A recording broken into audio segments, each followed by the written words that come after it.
But yeah, I think we went to the other control alt history one. So let me pull that up here. Oop.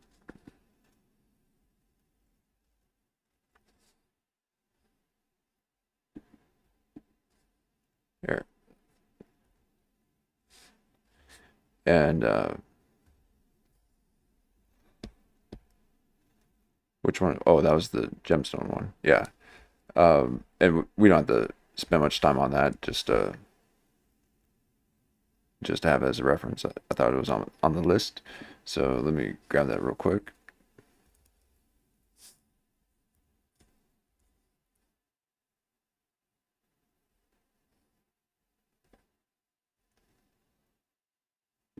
He's got to.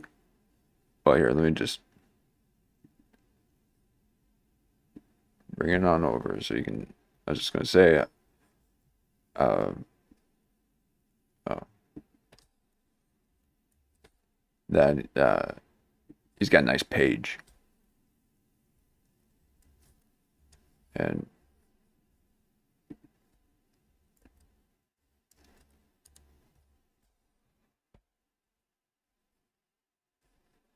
so here we are, this one here. Okay. And with him talking about Aristotle Onassis, Aristotle's Socrates Onassis. He's got all the cool names. Save some for us. But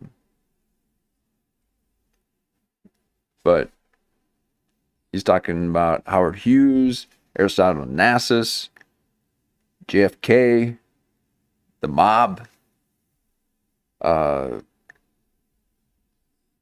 They, as in Aristotle Onassis, was responsible for abducting and kidnapped and abduct Howard Hughes back in the 50s or 60s, and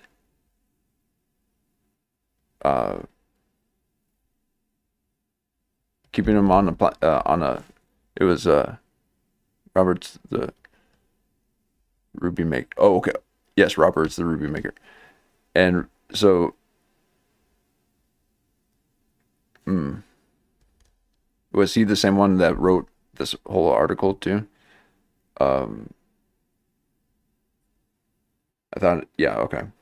So yes. So I mean, a lot of interesting ties that things tie into the JFK. And I mean, when he gets into Jackie Onassis or Jackie Kennedy and that whole story, that's wild. So I'd like to open that up, but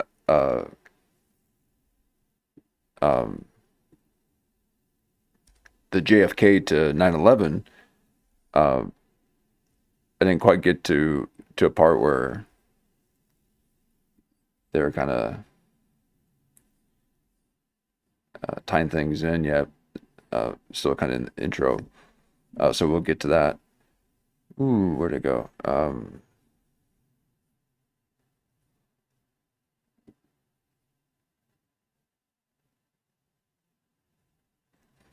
Okay.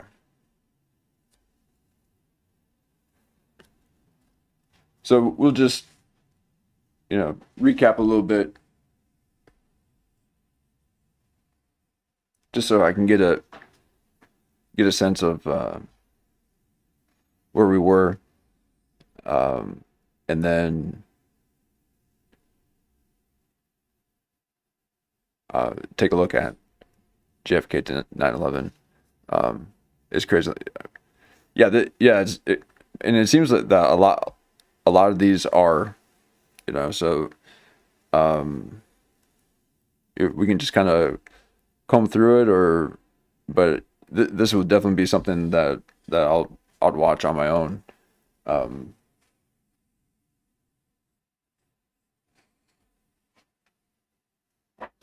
but it's nice to have like another reference, and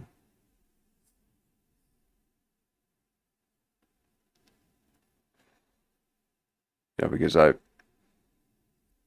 I'm learning all this as I go too. So I'm just kind of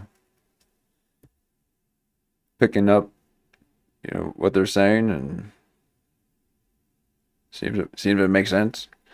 So okay, so let's Very interesting here how gemstone.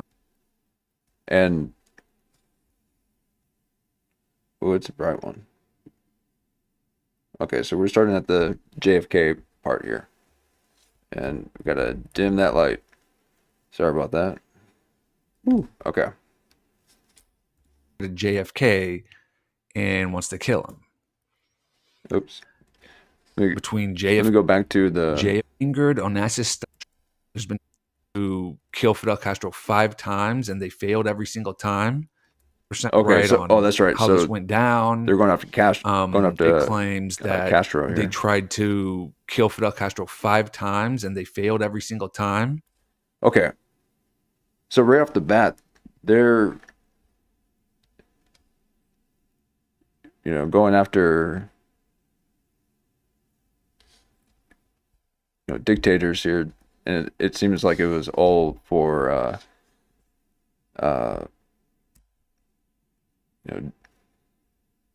like poppy fields, or so it was all drug trade related, it seems like, for the most part, and the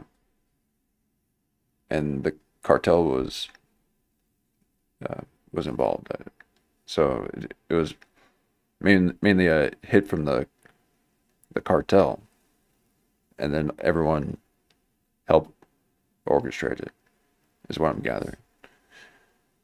Oh, and that's what I liked about the JFK to 9/11. They kind of laid out the different positions that the 6 hired assassins were positioned at. So feel like the same thing happened at the Charlie Kirk thing. There's probably more than just one person trying to carry out the act. So a bunch of people, I'm sure there was just a dozen, maybe 12 hired hitmen out there to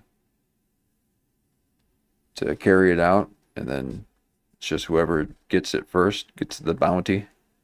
So it's these 50K club bounty hunters.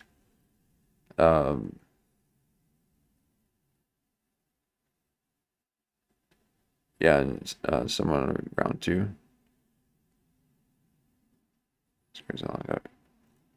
Oh yeah, yeah.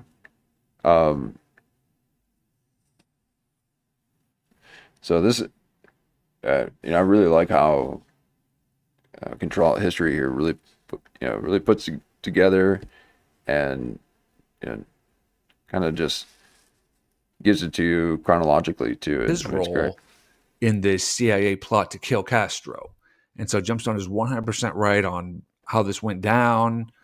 It claims that they tried to kill Fidel Castro 5 times, and they failed every single time. But this has all been documented, and there's been testimony about it over the years.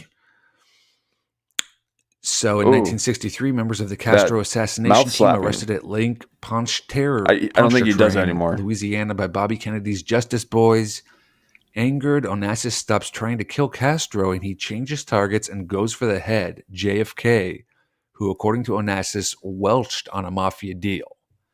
So this is setting up like basically a rumble between JFK's team and Onassis's team.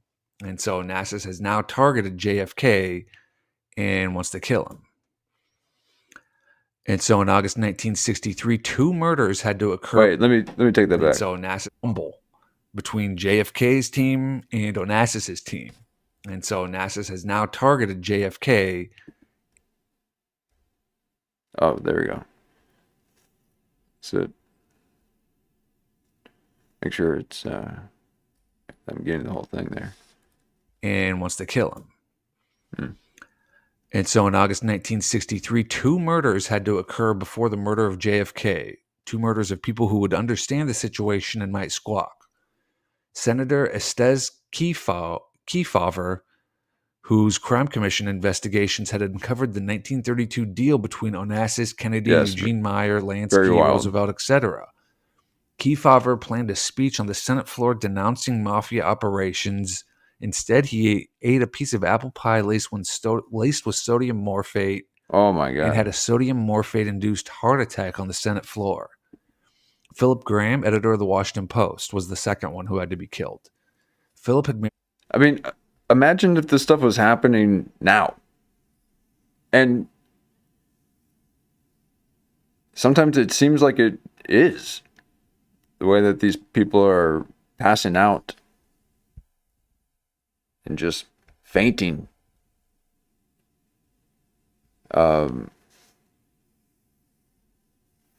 These aggressive pats on the shoulders and all that could just be them spreading the contamination. I don't know how they do that. But apparently through dinner. But ooh, so I mean they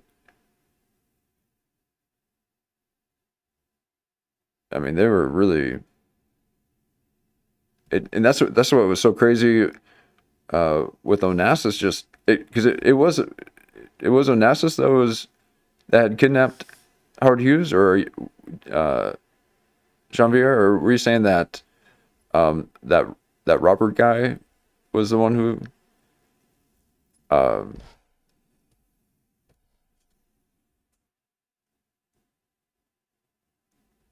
Robert's the Ruby mate. So yeah, I'm not but anyway, I mean this is because even now again there's assassination attempts and people are kind of that guy with the old eye patch. See, this is why I don't talk about politics. I don't know anything about politics. But that that guy with the eye patch saying that he would kill who was it? Like Tucker Carlson maybe? If you ever saw him or someone like that, something crazy. Okay. Yeah, so Jackie Onassis. Sorry. I just have the Rage Against the Machine song stuck in my head. Jackie Onassis wearing a pair of darker sunglasses. Oh please, oh please. Yeah, Aristotle Onassis orchestrated it. So, and what they did is they took over their his estate and acted as if he was still around but just a recluse. And I feel like that happens a lot where these actors or actresses are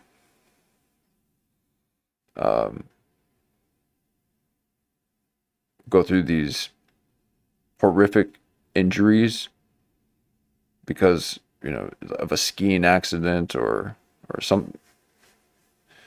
car crash. So they also seem to be losing family members. I mean, we all do, but it seems a bit a bit coincidental. So it could all be mob related and ritual stuff that so that's a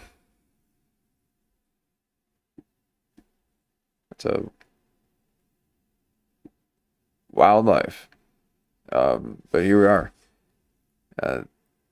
They laced the guy's pie. Remember when someone slapped Bill Gates in the face with a pie? Married Catherine Meyer, Eugene Meyer's daughter, who had inherited the Washington Post and the Allied media empire. Philip Graham put together the Kennedy Johnson ticket and was Kennedy's friend in the Ooh, struggle yeah, with good call. Onassis. Yeah, According to Gemstone, Catherine yeah. Jean-Pierre said they thinks that Jackie married Onassis because she was afraid for children's lives. So that's, yep. It's where you gotta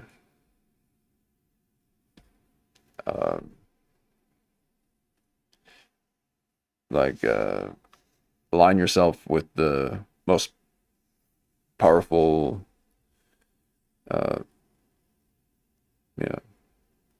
person in position in whatever position or something. Yeah, that's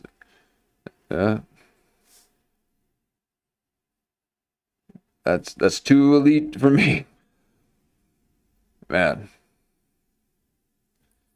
Meyer Graham bribed some psychiatrists to certify that Phil was insane. He was allowed out of the nut house for the weekend and died of a shotgun wound in the head in the Graham home in Washington, and the death was ruled a suicide. And so Gemstone is just saying that these two very close allies of JFK had to be eliminated before they could go forward with this assassination plot. And this guy, Estes Kefauver, he was pretty well known at the time as being a senator who was just 100% focused on exposing organized crime and opening up a ton of investigations into organized crime figures. He was very, very popular at the time. There was even speculation that he would run for president. And just as Gemstone says, he had a heart attack on the floor of the Senate one day Wow. and eventually died. And his whole crime hearings, this was like a really big deal back when they were happening. And he was, a very close ally of JFK's. And then Phil Graham was another close ally of JFK's. He was the publisher of the Washington Post. And just as Gemstone says, he was, for some reason, committed to a mental asylum and then released one weekend, and he supposedly blew his head off with a shotgun, and it was ruled a suicide. Gemstone is saying that he had to be eliminated because he had a lot of power controlling the Washington Post. Okay, so right there, he's saying anytime that there's a suicide, okay, or unalive, I don't know. Don't ding me, YouTube. But he said right there, anytime it looks like it's self-inflicted, and apparently with a shotgun, is one of the ways. Not to mention bathtubs, but let's just stick with the firearms for now. It is highly probable that it's not, and that it was a hit. So, did that happen to Kurt Cobain? And wasn't his wife, that, what's her name?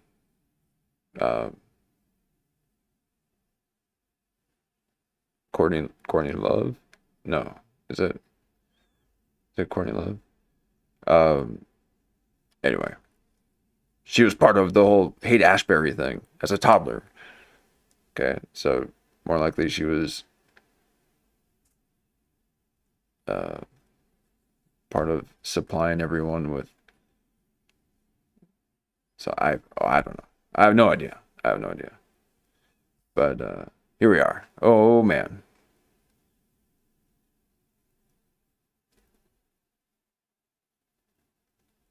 I mean, this might as well be like a scary movie. Yeah, I rather watch this stuff than scary movies all the time. Not really into that kind of thrill. But this stuff I can watch, but it's pretty close to being just watching a scary movie. Start questioning everything. And it's very, very Oh, interesting so here bright. how Gemstone says both these people had to be eliminated, and they both, if you look at the dates, they both died a week apart in August of 1963. So this was just a few months before JFK was killed. So you do kind of have to wonder if maybe Gemstone was onto something here. And you know, like how many people died after or around? Not that everything's got to be around Charlie Kirk, but I mean that was a pretty public assassination, a pretty big public uh, uh, show of something, you know. So that was a way to inflict the whole MK Ultra trauma on everyone, and then everyone has to make sense of it all. And now there's all sorts of movements that are happening that don't even have anything to do with that. And yeah, I find that to be pretty wild. Um, but here we are. Let me lower the brightness here for on my end. Sorry, and So November 1st, I don't know where I was going 1963, with the hit that. on JFK was supposed to take place in true mafia style, a triple execution together with Diem and Nu in Vietnam. Diem and Nu got theirs as scheduled. Yeah, yeah. Onassis Those had jump invited scare stuff. Jackie Yeah. for a cruise on the Christina, where she was when JFK got tipped off that Big O planned to wipe him out. JFK called Jackie on the yacht from the White House hysterical. Get off that yacht if you have to swim, and he canceled Oh, his appearance at a football game in Chicago, where the CIA mafia assassination team was poised for the kill. One of the assassination team, Tom Valley, a double for Oswald, was picked up in Chicago with a rifle and then quickly released by police. okay.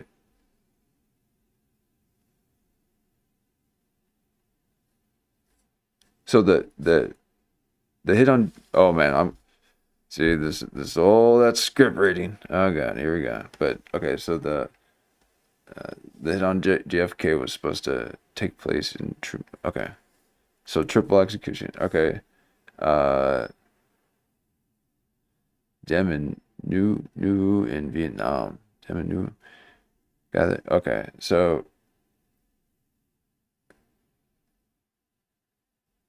all right here. So JFK called Jackie on the yacht from the White House hysterical. Get off that yacht if you have to swim. He canceled his appearance at a football stadium in Chicago where the CIA mafia assassination team was poised to kill. So he can't. Oh, okay. So this is the first couple attempts that they were going to uh, assassinate him, and he was finding out about it, and and then she was on a boat with him. I mean, this is a James Bond uh, scene. You know, he finds out that there's a hit on him. He calls Jackie. Yeah, they're they're trying to kill us. Get off the boat. You know, like I mean, and then she was faced with like, yeah, she had to basically be on his side, be on Onassis' side. Ooh.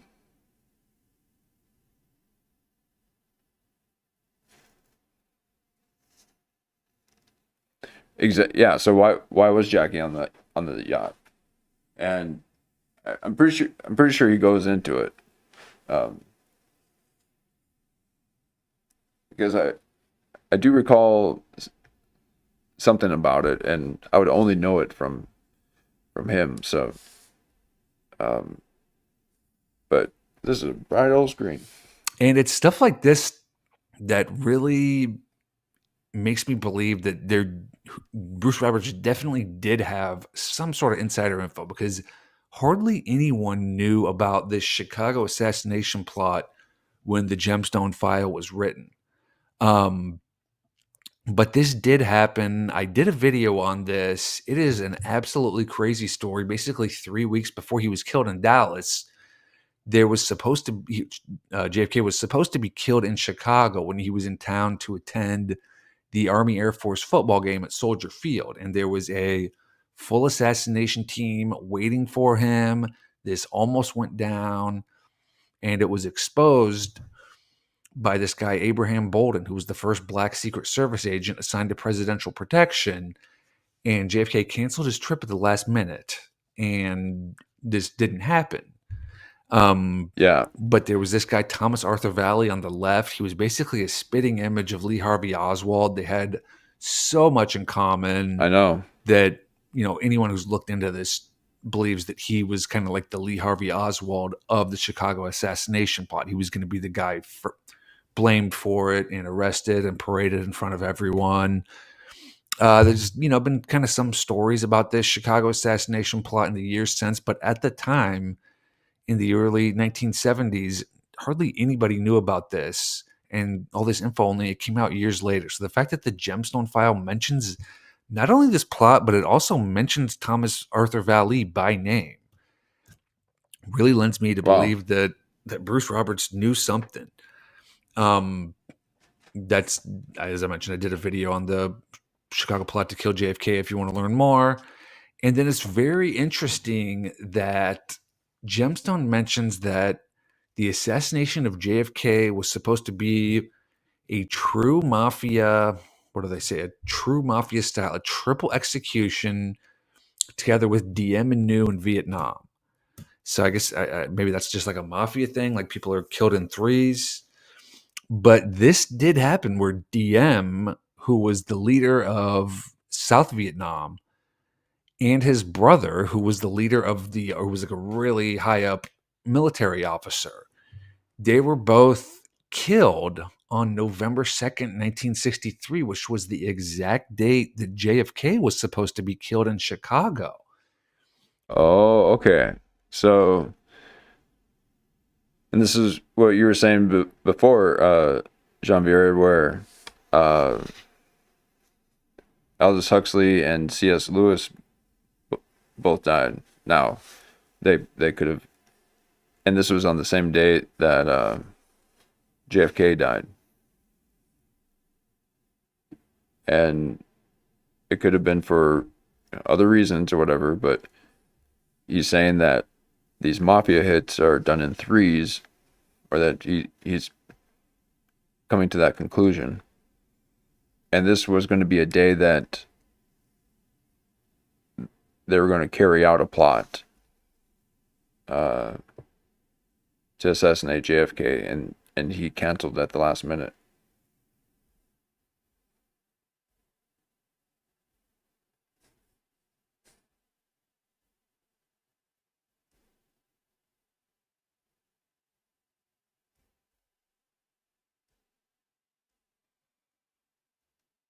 Yep. I mean, I love that he's got the newspapers and just kind of clips it up there. And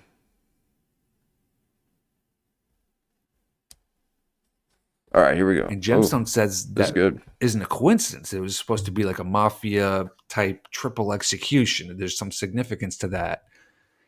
And, it's pretty remarkable that that is indeed the case. And so do you think that maybe some of these Hollywood killings are that too? Where because I know for sure over the past couple decades, whenever there was Hollywood, like an actor who passed away, everyone kind of knew that it happens in threes. So you knew that there was going to be two more, like that. And yeah, I feel like it's probably increased now, but um, yeah, but they were doing it back then. And another Oh, thing that's that smacking. Gemstone talks about in this entry He doesn't do that in is his that later ones. that Jackie Kennedy was on Oh, here Aristotle we go. Onassis's yacht at the time. So this So is the she yacht. was, Yeah. and this did happen, and it's very strange, especially in light of some of the things that happen later on with the Gemstone file that we'll get into. Um, but Jackie Kennedy did visit Greece for a 2-week rest in October, right there, that article. And so she was on Aristotle Onassis's yacht at the time that this assassination was supposed to go down. And there's some really weird stuff about this. So basically, what happened was It was in the paper that she was going Jackie to. Kennedy, the first lady, visited Greece and was on Aristotle Onassis's yacht. And then, right there in the upper right hand corner, what happened was the yacht got lost. Nobody knew where it was. No one knew where the first lady was. And so the whereabouts of the luxury yacht Christina carrying Mrs. John F. Kennedy on a vacation cruise remained a mystery. So no one had any idea where the first lady was around this time. Whoa. The And Probably the it's island. almost like unfathomable to think that there wasn't like a secret service protection or anything like that following her, or some sort of security. Okay, so when did they take Howard Hughes? Was it before this? So what if they took her to the island to see Howard Hughes and what they did to him?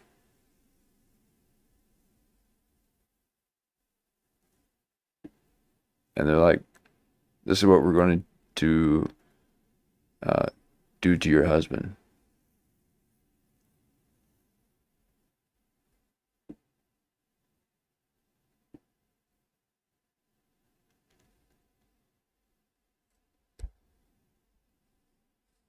Either by her side or following in a boat. But apparently that wasn't the case, because they had no idea where she was. And then there was this really weird story as well about how the government, a government official complained that the government held back data on government payments to Greek shipping magnate Aristotle Onassis until Mrs. Jacqueline Kennedy had ended a Mediterranean tour on his island. So basically, Oh, the island. they were holding back payments to Aristotle Onassis until Mrs. Jackie Kennedy, JFK's wife, had ended a Mediterranean tour on his yacht. So they're holding back payments until she ended the tour. It almost sounds like it's like a ransom situation where she was being held on the boat for money, or they were at least worried about her safety. And so they said, "Hey, we're going to stop paying you until she's released safely back to us." I don't know. It's a really weird. We'll kind of get into this a bit more in a little later on, because obviously Jackie Kennedy ended up marrying Aristotle Onassis, and that's one of the entries coming up in the Gemstone file. But this is just such a bizarre story. And so now we get into the JFK assassination, and I personally think the Gemstone file honestly nails this explanation for the Kennedy assassination. Okay, here we I go. think they're just dead on, or at least very, very close. Now, to be able to have a cohesive JFK theory, um, yeah, I'm always open to hear something like that. Um, I mean, I even considered that it was the passenger in a lowered seat. Like his passenger seat was actually much lower, and um, it was able to hit at an angle, or it turned or something. I don't know. I mean, I went down some strange path, but um, here we are. So he's saying that the guy who wrote this gemstone file, this comprehensive uh, uh,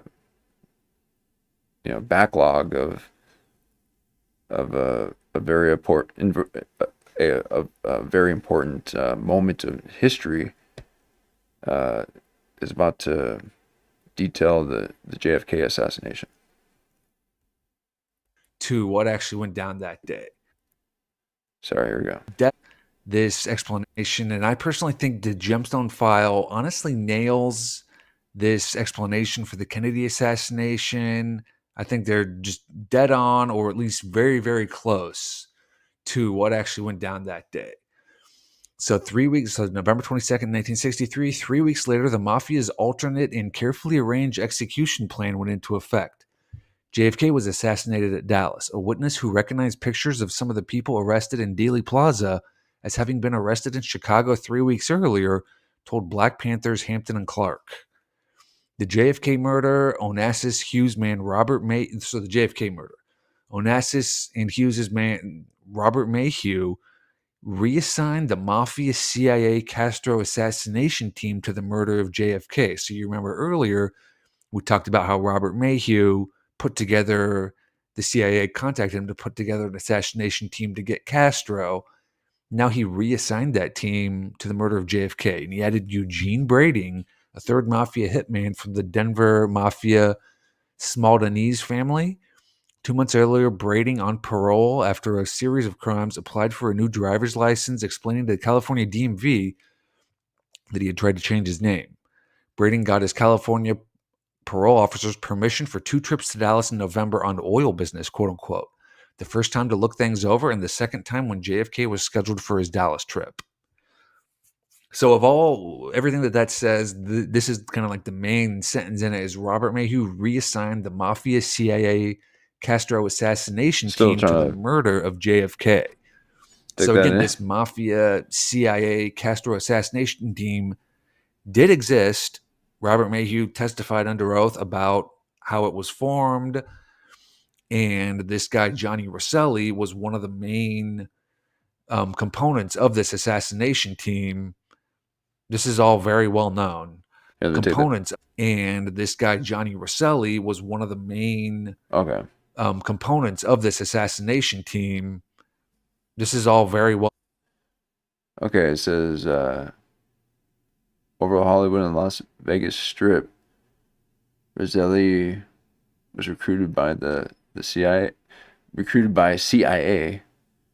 in a plot to assassinate Cuban leader Fidel Castro. Wow.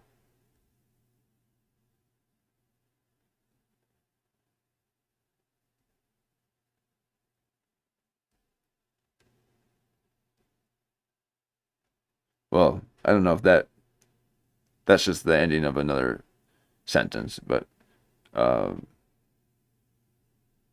so basically it's just saying that he was recruited to, well,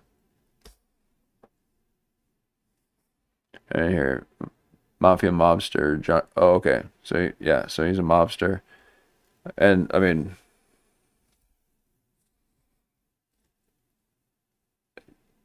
I'm just assuming, uh, old Trump's got ties.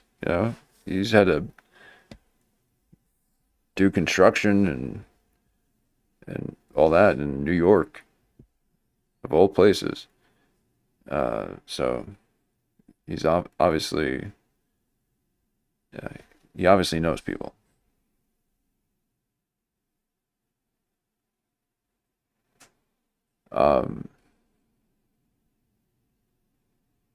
Okay, so mafia mobster John Roselli may have taken the secret of John F. Kennedy assassination with him to his death. Oh, before he died, Roselli hinted to his associates that he knew who had arranged President Kennedy's murder it was the same conspiracies he suggested.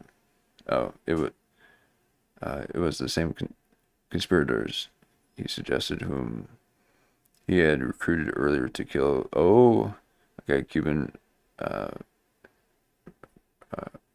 Fidel Castro here.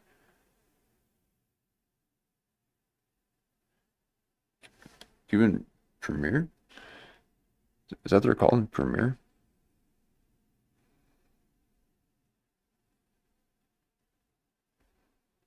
So then,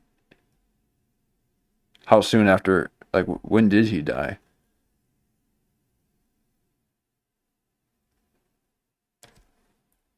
Well known um, of the Castro assassination team. And this article over here on the right is interesting. It says before he died, Rosselli hinted to associates that he knew who had arranged President Kennedy's murder. It was the same conspirators, he suggested, whom he had recruited earlier to kill Cuban Premier Fidel Castro. So that's what I just said is exactly what Johnny Rosselli is just saying here, in that they put together this team to kill Fidel Castro a while before this. That team failed, and then they just took this existing team, didn't have to reinvent the wheel or anything, and they assigned the team to kill JFK. And so this guy, Bill Bonanno, his dad was the crime boss for the La Cosa Nostra crime family. Bill Bonanno wrote a book and claimed that John Rosselli was the primary hitman in the plot to kill JFK. That's exactly, what Gemstone said. So this guy, who was the son of the La Cosa Nostra crime boss, said the same thing. And again, I mean, one interesting thing about this is interesting, but this book was published in 2011. So Gemstone was written in 1975, 50 years ago, and it contains all this information that, years or even decades down the road has come out to support some of the statements that are being made in the Gemstone file. But again, this was written 50 years ago. So it's just incredible that someone could compile all this information and put it all together without truly knowing what was going on. I just don't see how someone could just blindly make all this stuff up off the top of their head. Yep. And the interesting thing here also is that John Rosselli was scheduled to testify in a reinvestigation into the JFK murder in 1976. And again, he's the guy who Gemstone fingers as the man responsible for killing JFK.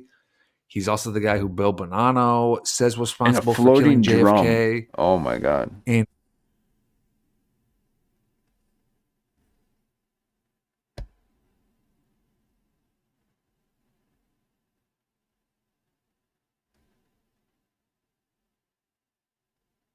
Asphyxiated, wrapped in chains. Rosselli body found in floating drum. Wow. Wow, wow, wow, wow.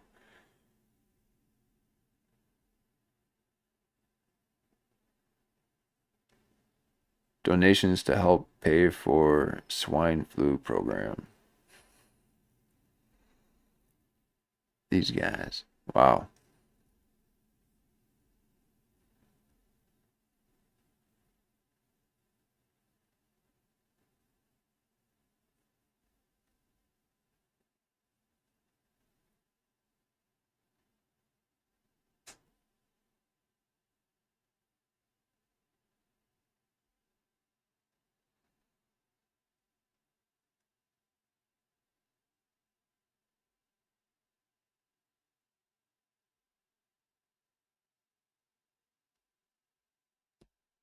Wow.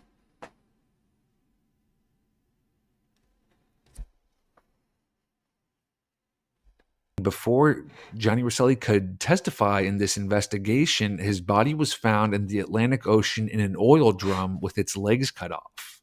Oh my God. So clearly, someone did not want him talking about what he knew about the JFK assassination.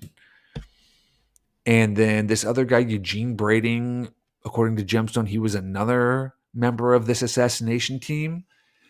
And this is one of the most suspicious people in the JFK assassination if you look into him. So he was a California gangster. He'd been arrested something like 30, 40 times. He was on probation at the time, so he had to check in with a probation officer in Texas. And he went to Texas like 2-3 weeks before the assassination, and then he also went back. He just happened to be in Texas when JFK was killed, and he just happened to be in Dealey Plaza when JFK was killed. And he was actually arrested temporarily at the scene of the crime, and then he was let go. He gave a fake name, and he was let go. And it Oh, just seems pretty coincidental that this California gangster who, like I said, he's been arrested like 30, 40 times. He just happened to be in Dealey Plaza the day that JFK was killed. And kind of gets into the Gemstone file kind of gets into more detail with this next entry. So Lee Harvey Oswald, CIA, with carefully planted links to both the ultra-right and the communists, was designated as the patsy. He was supposed to shoot at Governor Connolly, and he did. Each of the 4 shooters, Oswald, Brading, Fratiano, and Rosselli, had a timer and a backup man. Backup men were supposed to pick up the spent shells and get rid of the guns. Timers would give the signal to shoot. Hunt and McCord were there to help. Sturgis was in Miami.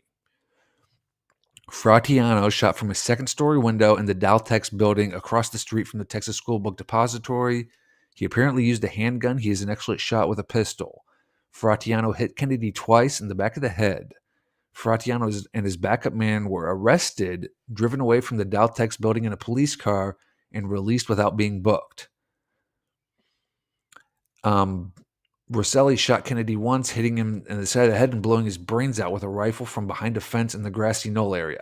Rosselli and his timer went down a manhole behind the fence and followed the sewer line away from Dealey Plaza. So if you're familiar with the JFK, you're going to recognize a lot of these things. Dealey Plaza, Daltex building, the sewer line. Gemstone kind of ties them all together. And then the third port of the triangulated shootout was supplied by Eugene Brading, shooting from Kennedy's left, from a small pagoda at Dealey Plaza, across the street from the grassy knoll. Brading missed because Rosselli and Fratiano's shot had just hit Kennedy in the head from the right and the rear nearly simultaneously. Brading's shot hit the curb and ricocheted off. Brading was photographed on the scene stuffing his gun under his coat. He wore a big leather hat, its headband marked with large conspicuous X's. Police had been instructed to let that's anyone with right. an X-marked hat band through the police lines. And some Yeah, so they had like these fedoras or like some kind of hat, and then there'd be an X on it somehow, like on the front or on the side or something like that. The old X-Men. may have told they were Secret Service.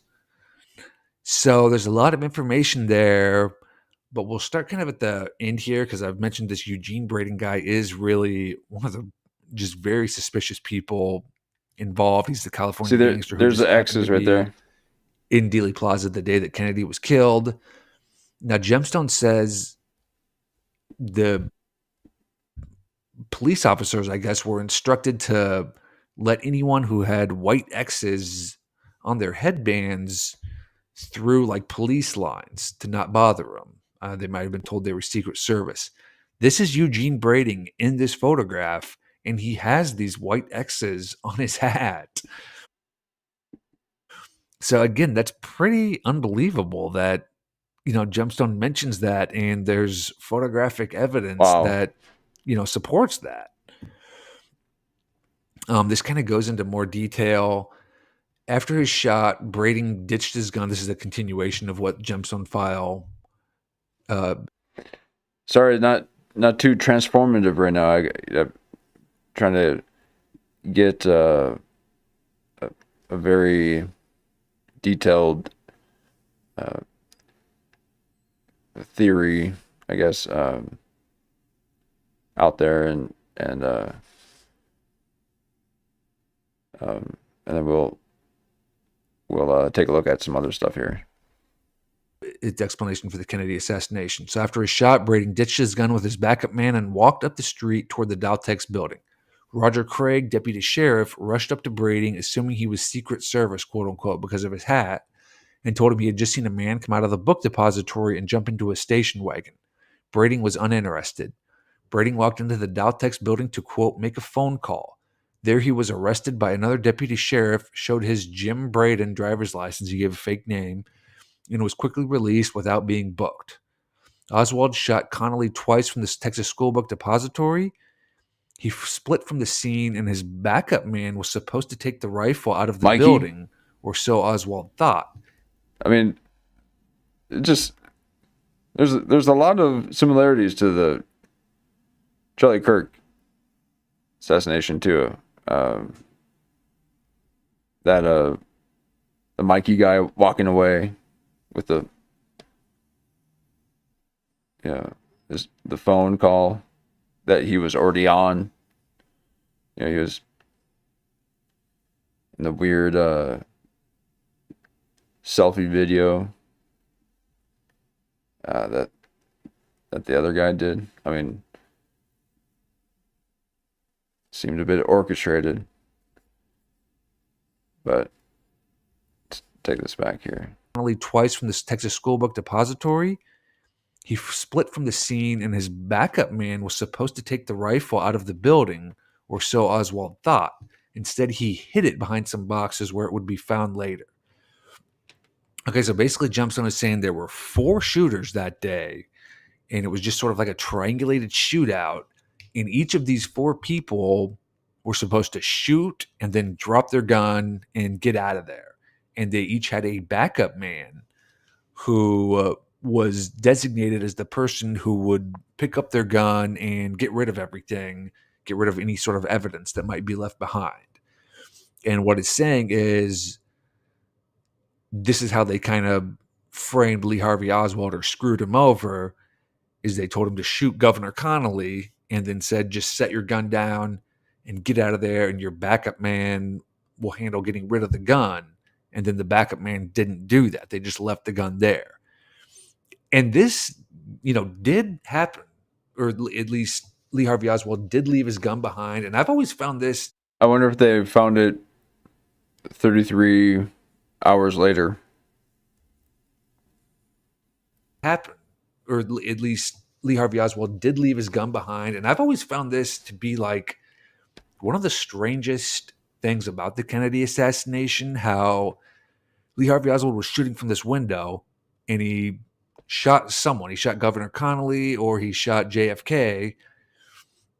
So you've just shot someone, just assassinated someone, and you just set your gun down right by the window and leave. Like, his fingerprints were on the gun and everything. So it's like, why would you do that? Why wouldn't you at least try to conceal the gun or try to smuggle it out or do something? Because obviously this is a picture of how the gun was actually found up on the top there. Obviously just leaving the gun like that, of course somebody is going to find it. It's the most obvious thing ever. So it makes no sense at all that he would shoot someone, potentially even shooting the president of the United States of America, and then just leave his gun in plain sight right by where he shot from. And again, this was kind of some of the key evidence that, supposedly proved that Lee Harvey Oswald was the assassin, was because they found his gun and they found his fingerprints on it. And so this is another continuation of the Gemstone account of what happened with the Kennedy assassination. So 3 men dressed as tramps picked up the spent shells from Dealey Plaza. One was Howard Hunt. They drifted to an empty boxcar sitting on the railway behind the grassy knoll area and waited.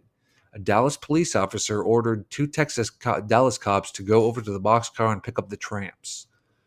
The 3 tramps paraded around Dealey Plaza to the police department in the Daltex building. They were held there until the alarm went out to pick up Oswald. Then they were released without being booked. In all, 10 men were arrested immediately after the shooting. All were released soon after, and none were booked. And not a word about their existence is mentioned in the Warren report. So this entry talks about the 3 tramps, and this has always been kind of like a big controversy when it comes to the JFK assassination. These three people here. Look how well dressed everyone used to be.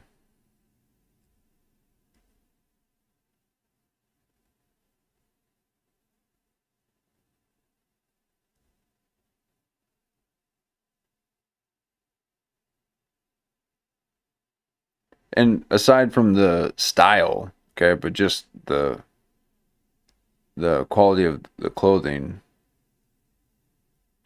universally seemed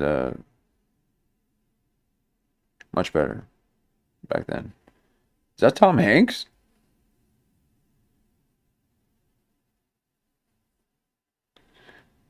Tom Hanks a time traveler?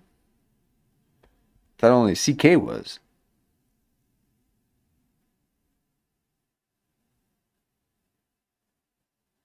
This was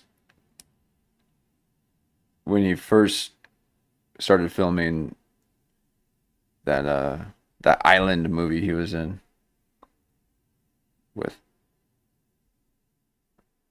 the volleyball. And I forgot about that. I was talking about Tom Hanks a couple of weeks ago.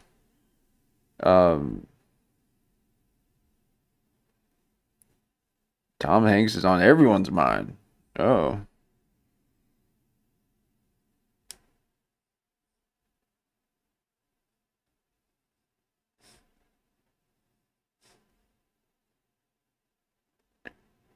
I mean, that's some pretty cool bandits, Some, what are they called?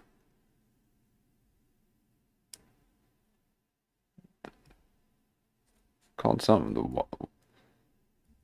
The Wallies. What were they? The Tramps. The Tramps. Lady and the Tramp. Is mentioned in the Warren Report.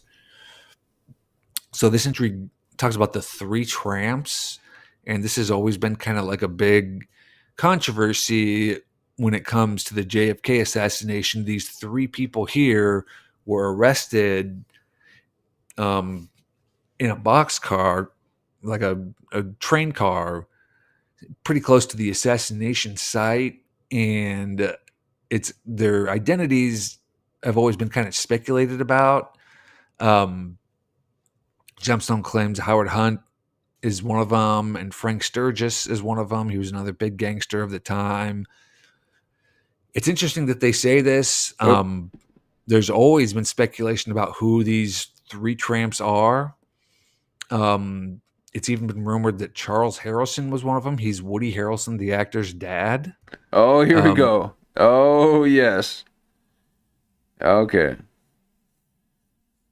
Oh, man. The whole thing is, everything's connected. Man. So, Woody Harrelson's dad hired Hitman for the CIA and then got connected, and then Woody Allen then got connected to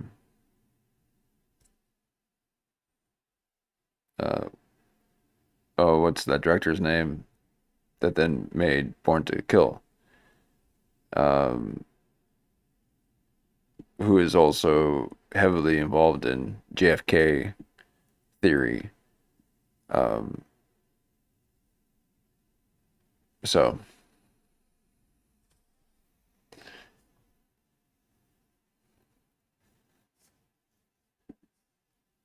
CIA.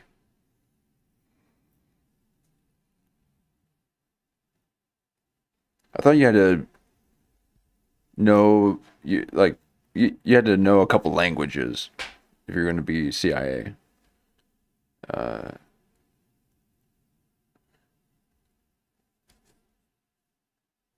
But maybe not.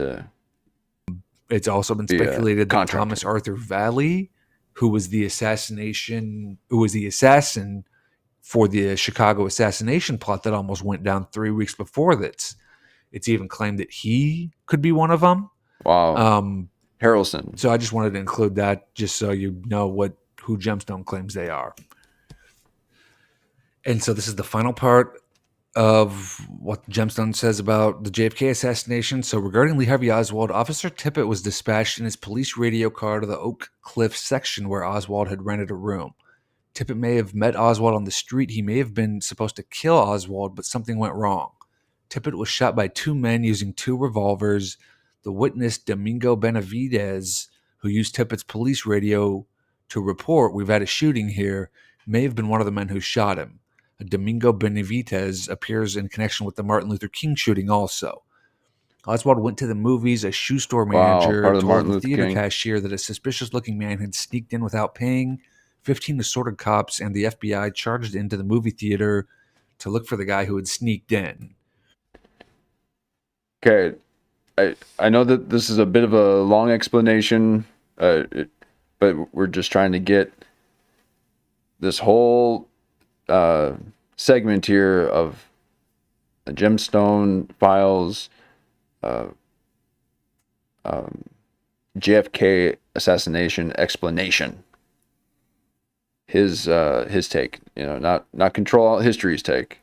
He's reading the Gemstone file that was written by a man that was associated with all this 50 years ago, and this is stuff that man has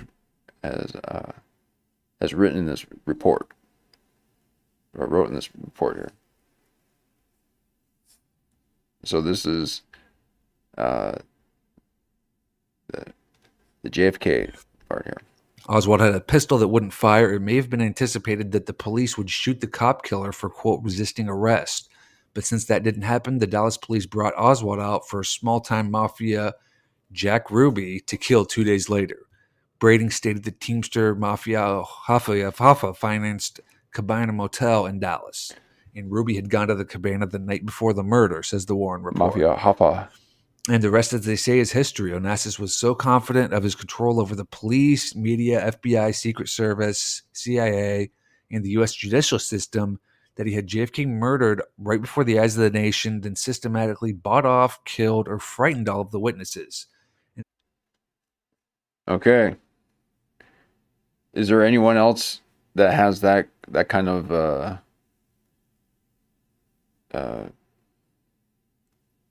tentacles and everything? Yeah, I feel like that's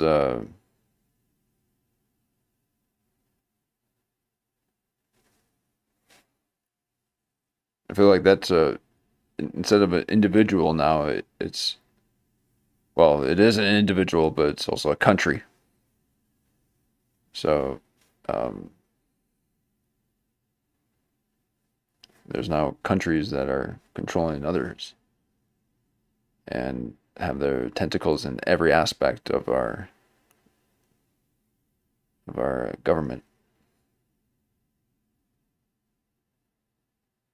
And they're able to carry out public assassinations and just get rid of the patsy.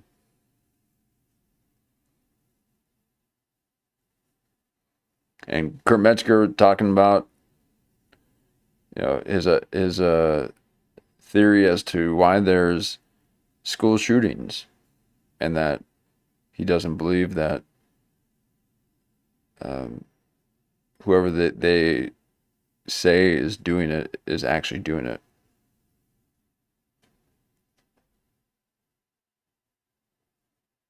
That someone else is doing it, that someone is being paid to do this to create fear in order to get rid of the Second Amendment, just like they did in Australia.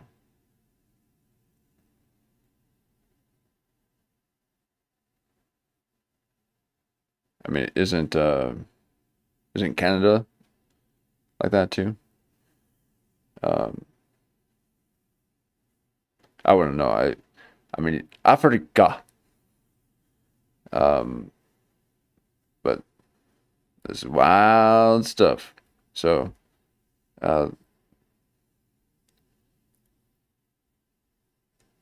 This stuff's happening right now. Okay, this stuff is happening right now as of just a few months ago, and in this report, they're saying that it is mob related, orchestrated by CIA and Secret Service, because those Secret Service people were acting a bit strange when Trump, the assassination attempt on Trump, and it's that same guy who was at Charlie Kirk's assassination,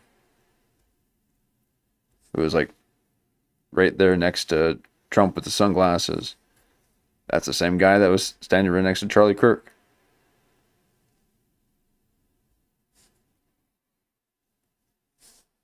So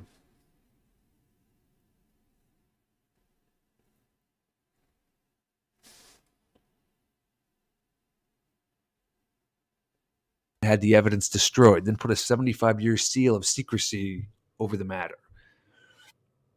And it is true that so many. Let's take that back too, because then put a 75-year killed that he had FBI, Secret Service, Hoffa financed Cabana Motel in Dallas, and Ruby had gone to the Cabana the night before the murder, says the Warren report. And the rest, as they say, is history. Onassis was so confident of his control over the police, media, FBI, Secret Service, CIA, and the U.S. judicial system that he had JFK murdered right before the eyes of the nation, then systematically bought off, killed, or frightened all of the witnesses, and had the evidence destroyed, then put a 75-year seal of secrecy over the matter. And didn't that just lift last year?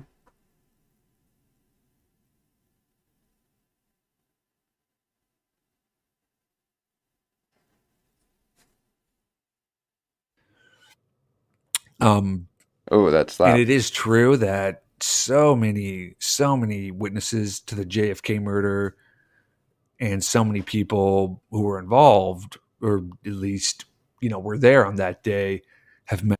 Okay, so Jean-Pierre, I don't think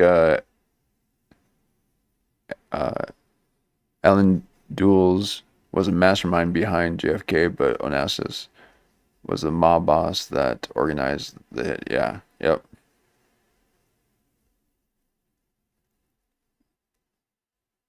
Yeah, so I I could be wrong. But the that photo op that Trump did, with the fight and that guy with the sunglasses, that's, I believe, is the same guy that was standing to the to Charlie Kirk's right. Standing there with the sunglasses. Could be wrong, but and I believe they're in an Israeli security team.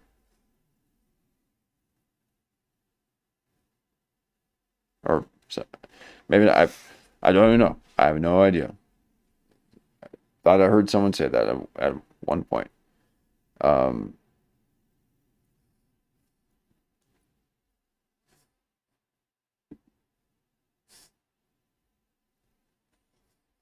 Well, here, let's just look it up.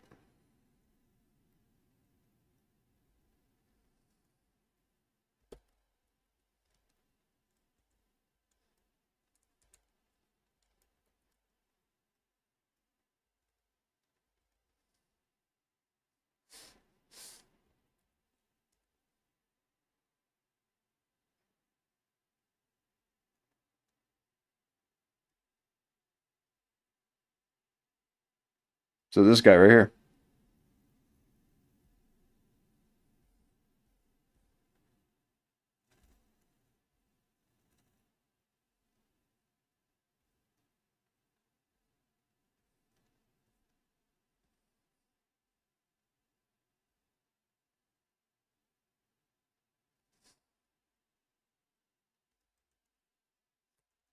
Oh wait, I'll keep this here.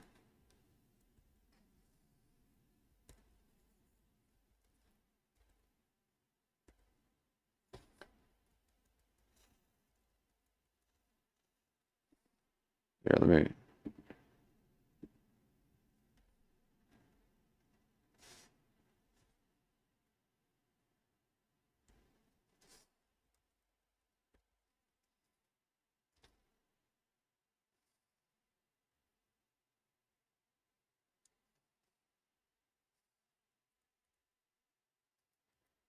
See, how would I? Well, I guess I can. Oh man, I don't have to like look at all this stuff again. It's been nice to not have to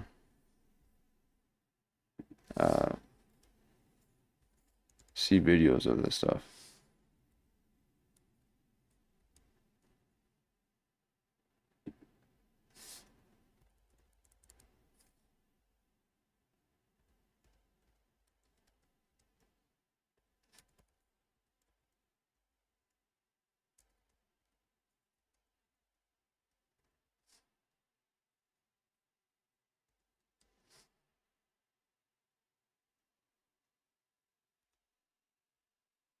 Okay, I'm just trying to pull up a photo of.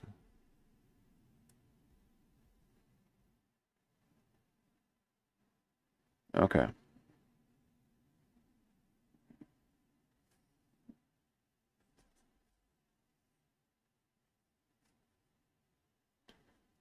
One second, my computer froze here. Okay. Um,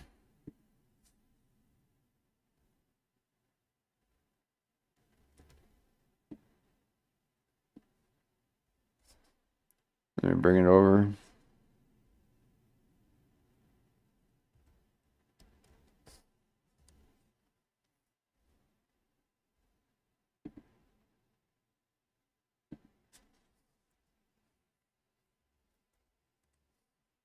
Oh, there it was.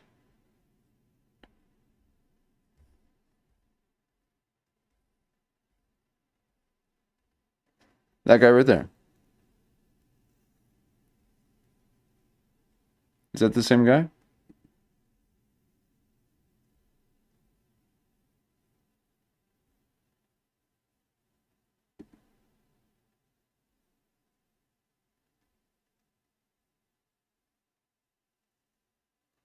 And when he was sitting down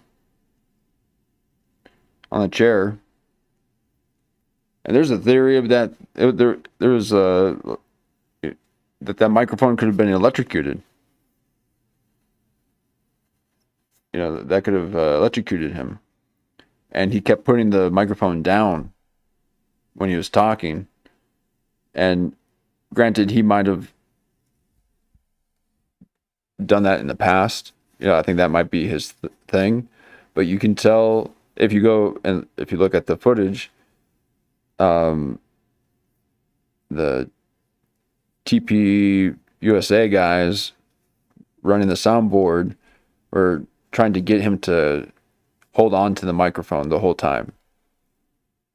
And they were then kind of cranking up the feedback a bit to make it seem like with him putting the microphone down, it's creating that. But Charlie Kirk didn't listen to him or do anything. Oh, thanks for watching, Tiger. Appreciate it. The algorithm loves it, so thank you very much. So yeah, it does look like the same guy, right? I mean,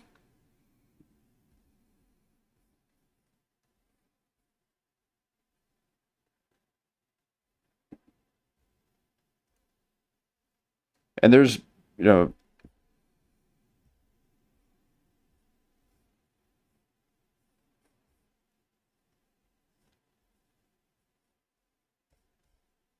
oh look at, he's in the same thing.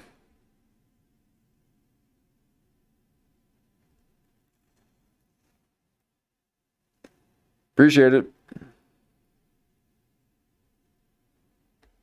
Okay, so there's a bit of similarity.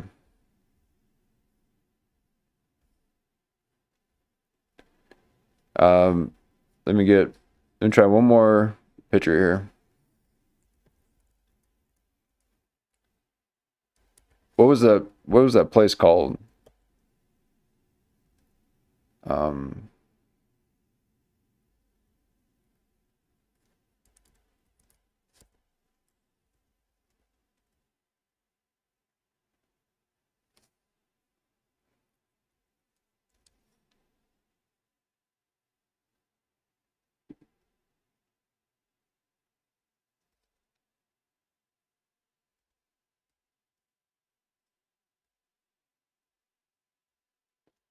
I'm looking for a video.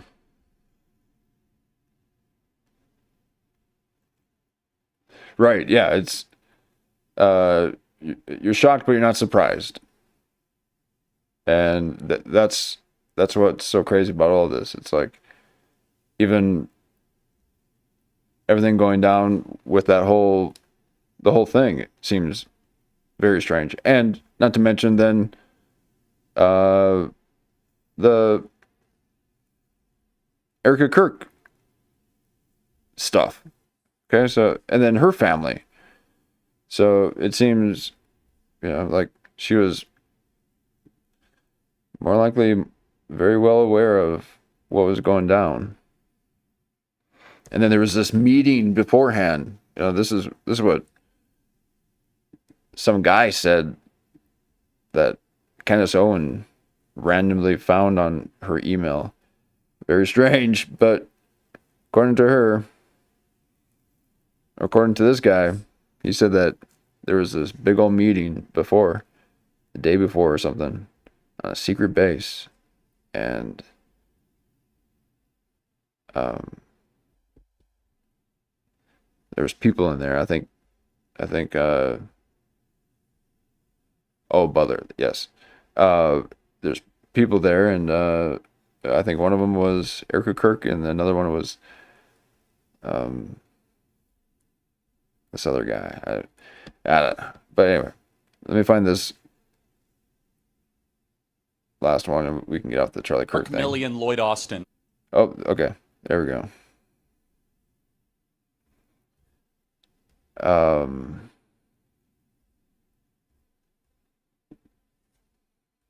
All right, I'll bring this over.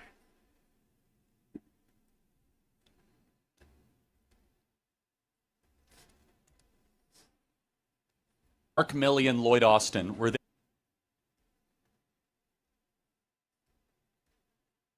Okay, so this is even a different one. So this is probably a few before it happened. And old Charlie Kirk was telling Candace that he believed that people were going to kill him. And there's that big old lapel. Okay. So he's wearing the same thing that he did the day that he got assassinated. But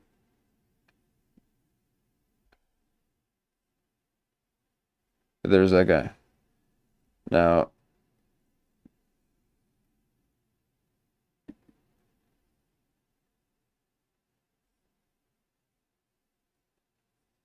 right there.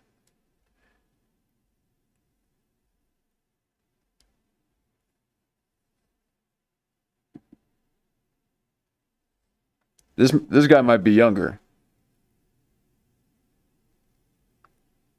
I don't think that other guy could have shoulders like this. So I think this guy, they might not be the same guy. This guy looks younger. Oh, I don't know. I don't, that's just at a low angle. Okay. No, that's definitely older.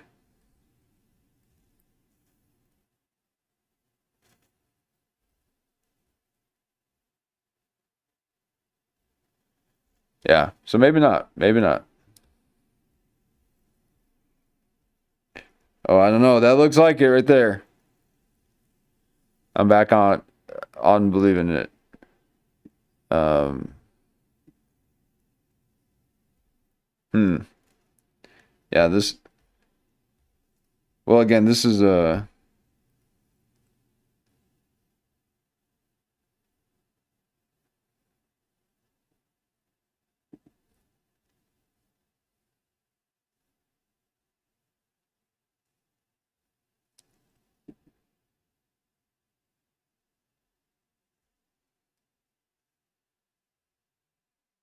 Hmm. Is that a? It looks like. Who's that?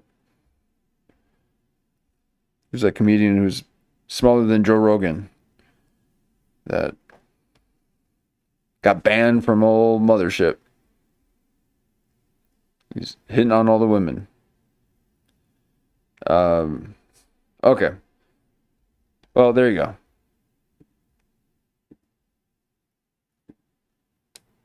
Oh, thunderstorm.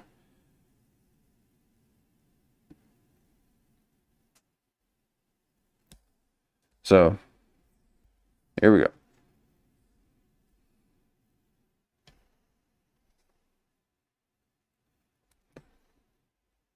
Oh, well, I don't believe you want to know about how to dual monitor. How did that happen? Here we go. Who were involved, or at least, were there on that day, have met just very suspicious deaths. There's this video on YouTube if you want to watch this to learn a bit more, but there's plenty of Oh, info out there about it.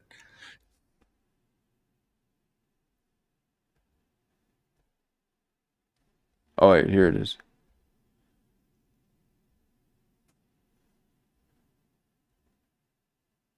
There were more than 18 deaths in 3 years following the assassination.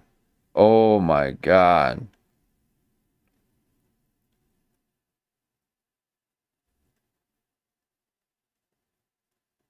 Oh, here you go. The probability of 33 unnatural deaths is lower than 1 in 100 trillion trillion. At least 33 were unnatural. See that, Kurt? And these next three slides Oh. are just kind of. Sorry, 1 second. Look at that. Oh my gosh. Sorry. There we go.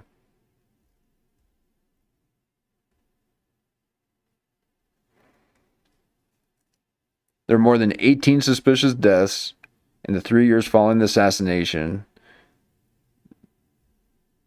The actuary did not include Oswald and Ruby and at least 20 others. The JFK witness spreadsheet database shows there were at least 40 suspicious deaths in 3 years, and at least 33 were unnatural. Homicide, accident, suicide, unknown. Look at that. And there's all 33. There's this video on YouTube if you want to watch this to learn a bit more, but there's plenty of info out there about it. And then these next three slides are just kind of where are they now and what happened to the I had people no idea involved after the about JFK all the killing. killings I'm afterwards. not going to read them just because there's a lot here. But you can pause the screen and read all of this if you want to kind of read up on this. There's really nothing too exciting here. Here's the second screen. And then here's the third screen. So that's the whole part about the JFK assassination and what went down there. And this Okay. entry is about another strange chapter in the Howard Hughes story, which has about 1 million strange chapters. But in 1967, Onassis has always enjoyed fast piles of money to be made through gambling in Monaco in the 1950s and in Cuba under Batista. Onassis took over Las Vegas in 1967 via the Hughes cover. U.S. government officials explained that it was all right because at least Hughes isn't the mafia. Note, L. Wayne Rector was hired around 1955 by the Carl Boyer PR agency to act as Hughes' double. In 1957, when Onassis grabbed Hughes, Rector continued to act as his stand-in. Rector was the Hughes surrogate in Las Vegas. Robert Mayhew actually ran the show. They got doubles. Mayhew got his orders from Onassis. I remember seeing this part. Nursemaids called the Mormon Mafia, who we talked about earlier, kept Mormon Mafia. Just like the Kremetzker's Jehovah's Witnesses. Well, should we continue with this and he's going to get into other stuff? He goes into the RFK assassination. Don't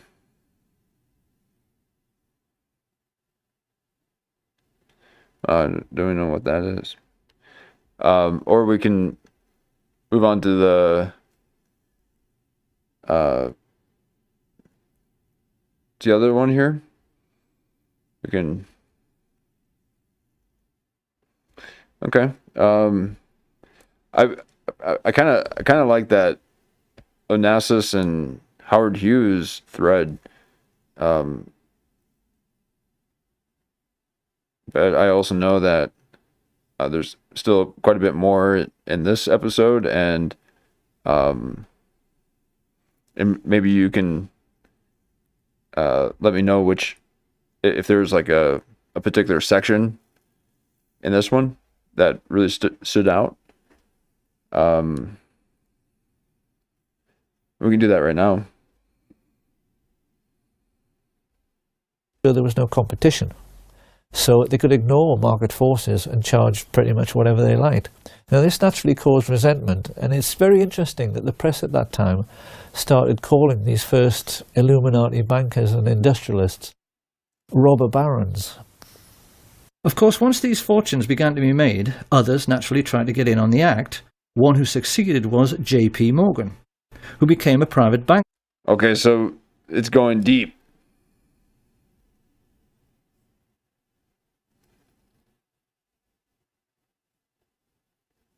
I mean, they basically started from the very beginning here.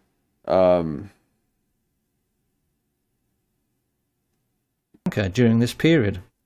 But modern critics have discovered that far from being the richest man in America everyone thought he was, it turned out upon his death that Morgan actually only owned 17% of Morgan Bank, and that like so many others, he was simply a front for the Rothschild family.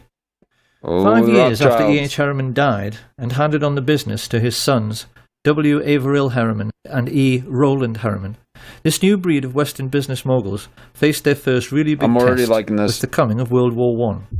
Once again, we must never forget that this was the first time in human history that a truly global conflict had been fought. It was sure to have long-lasting international repercussions, and many observers at the time had their doubts as to whether Western industrial capitalism, which was still in its infancy, could cope with the demands of war production. In the world economic recession which...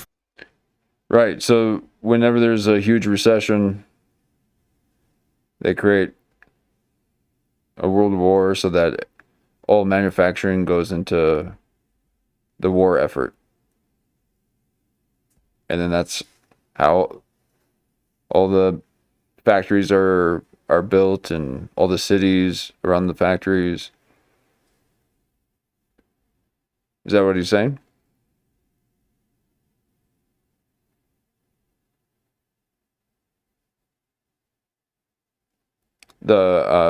You like how they explain the Austrian painters' rise? Followed many. Is that where we're at now, or are you saying that as a segment, or just agreeing with what they're saying now? He feared these fledgling industries might vanish altogether as countries struggled with debt and war reparations. But actually, Western capitalism emerged from World War I in a far stronger state than it was in at the beginning. So how could this be? The First World War taught the new class of international bankers and industrialists a very simple lesson. War is good for business. Take, for instance, Remington.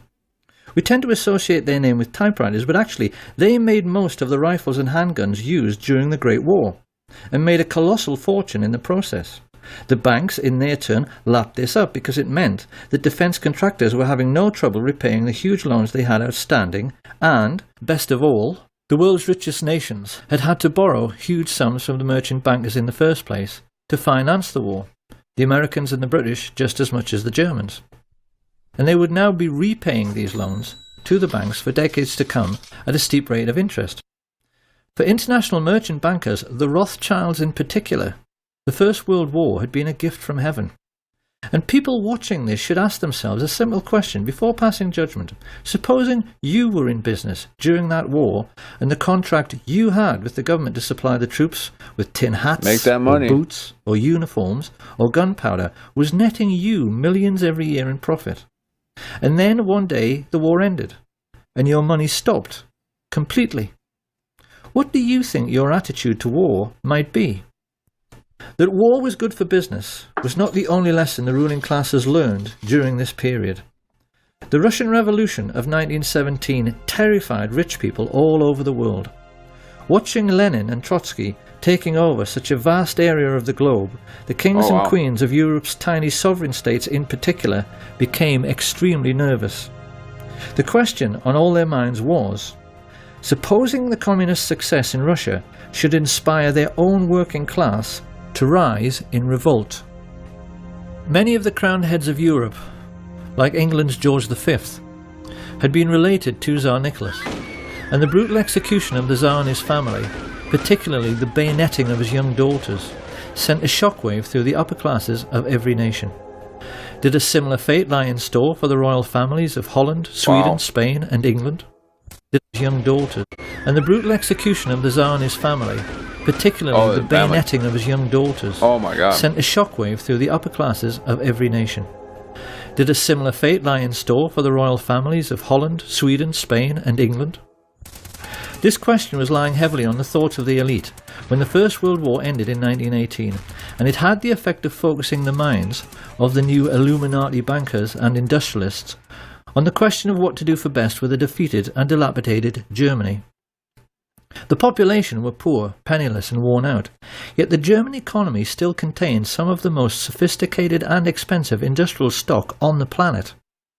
The Illuminati sensed an opportunity. Supposing, as the world's first international businessmen, they could get their hands on Germany's steel mills, her coal mines, her factories, ports and her shipbuilding industry. Over the years, certain names have become very familiar to those who maintain an interest in the Kennedy assassination.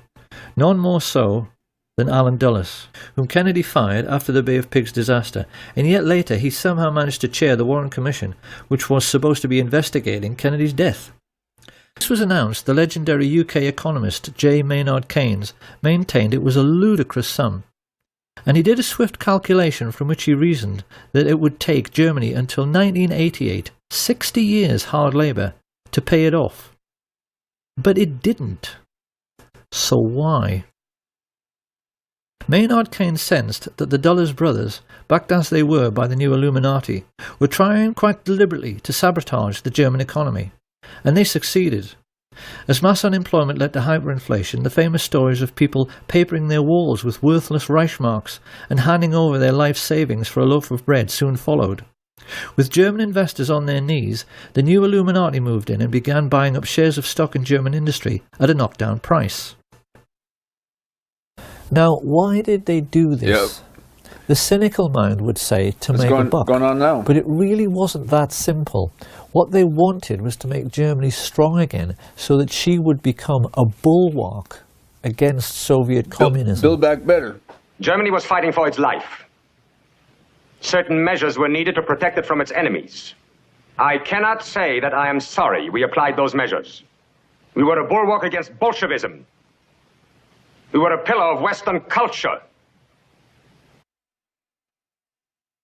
The bullshit. Oh, sorry. A bulwark and a pillar the West may yet wish to retain. It was around this time that the newspapers, which these same rich people owned, made sure the word Bolshi, a truncation of Bolshevik, entered the English language, so that we... Right. I mean, isn't that kind of what we're going through right now, the Bolshevik Revolution? Where they're like draining everyone's bank accounts so that, you know, the hyperinflation, and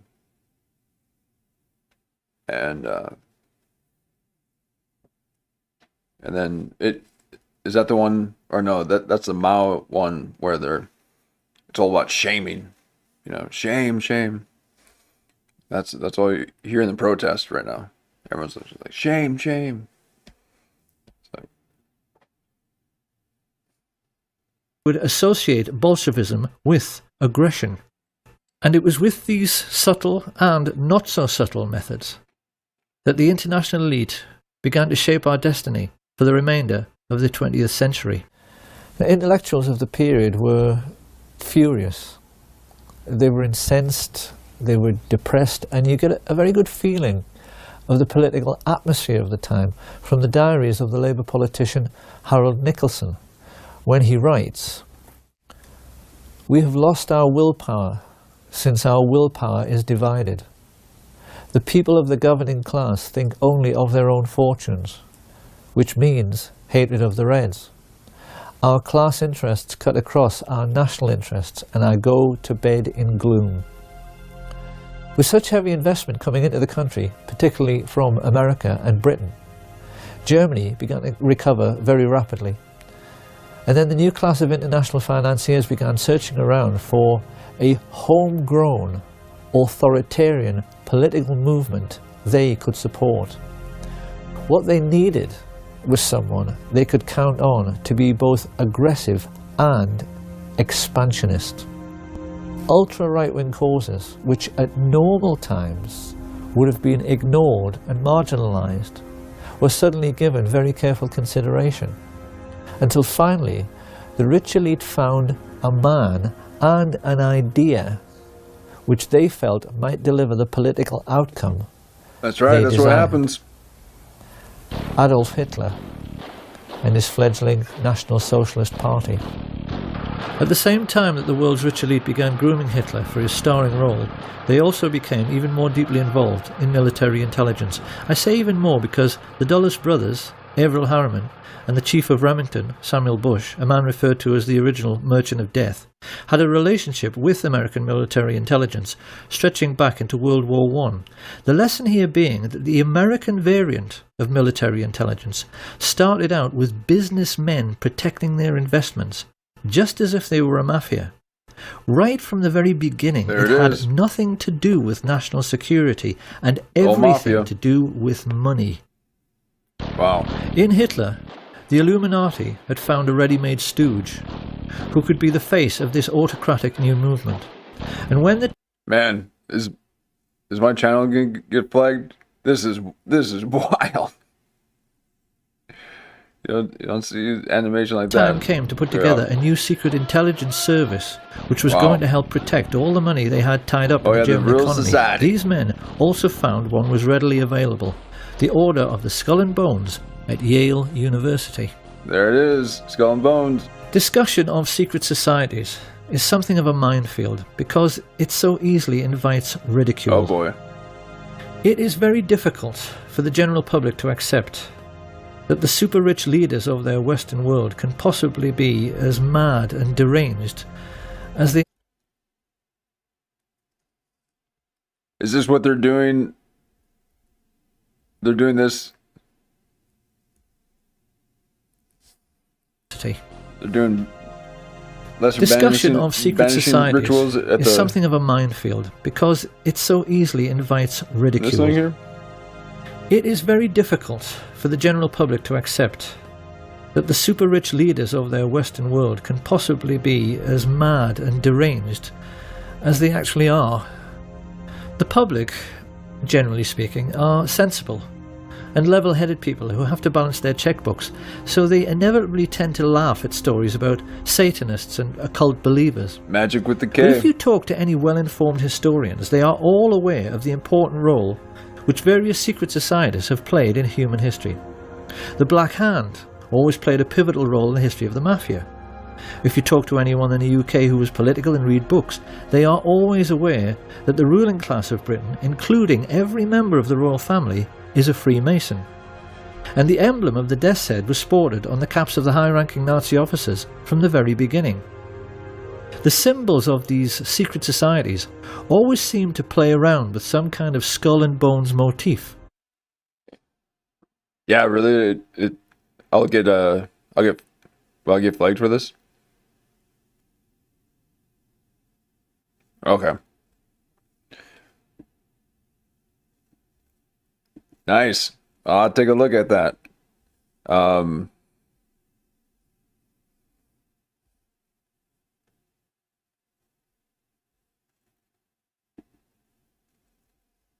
Yeah, and it seems too that they're just like keep you on that thread. Nice. Well, and I know, Kurt, you'll be. I think he talked to the professor about some of the stuff here too. Let's take a look and. Oh my God! Well, now you got me nervous. Yeah.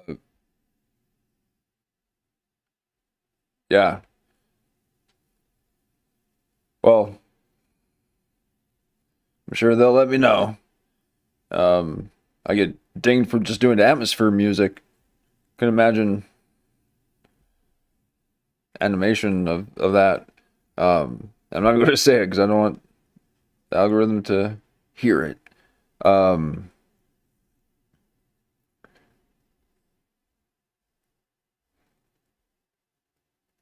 Yeah, but I think like the Hollywood elite, like they're all into that stuff too. They got the whole secret society stuff and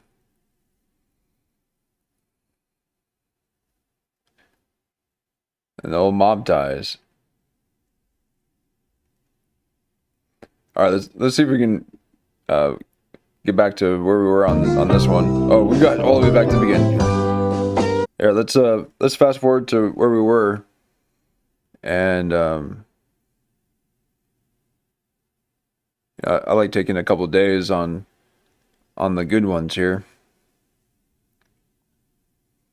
But yeah, that looks like a nice deep dive documentary. So I'll check that out. We're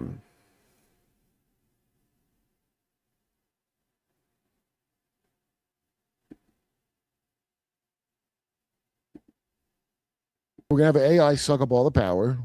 Britain, United States. These are like real. The culture. Okay, and again, we're mining for that gold. I changed that thumbnail. I put mining for gold. That was hilarious.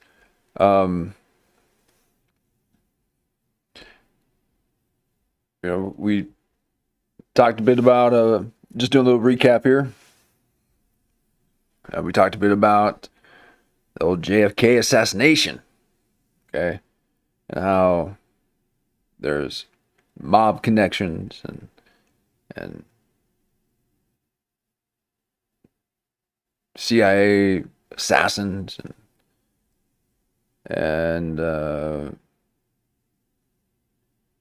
Aristotle Onassis and Howard Hughes, and even Eddie Bravo talking about how it's run like a mob. And it's all about the old money and power. And now let's see what Kurt Metzger's got.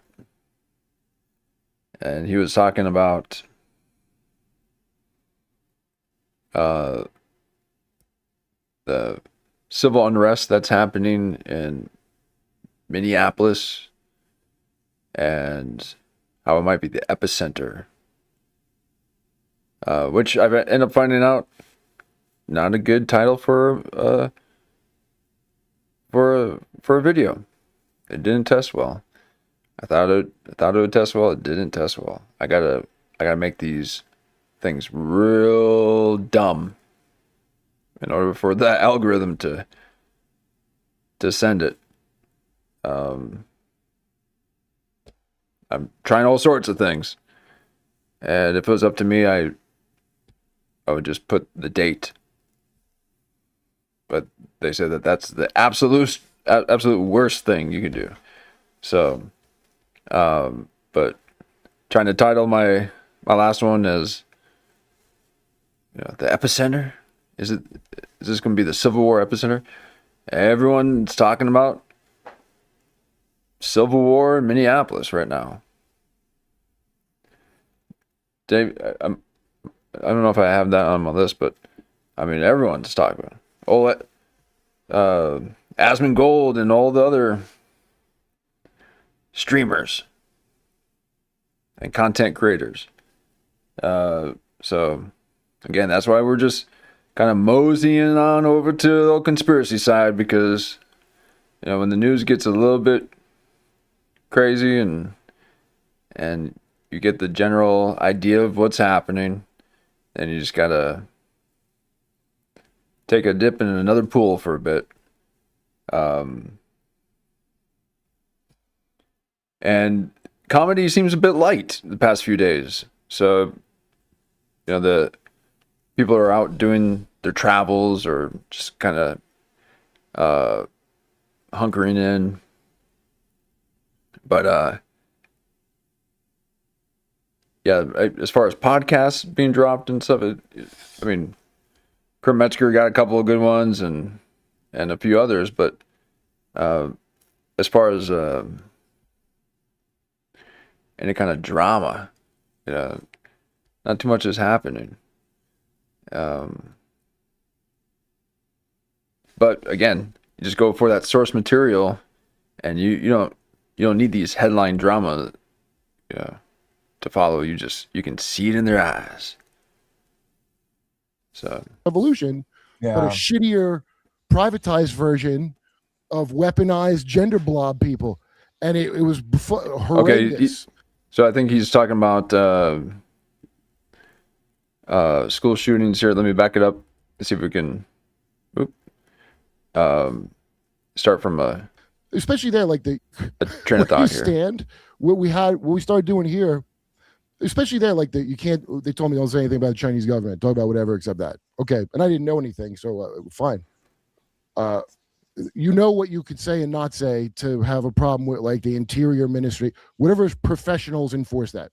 What they did here was this private fucking contracted self-made militias of blue hairs that went around doing their own little version of the Chinese culture, the Cultural Revolution, but a shittier, privatized version of weaponized gender blob people, and it was horrendous. And they were counting on that, by the way, to make all these other things okay now.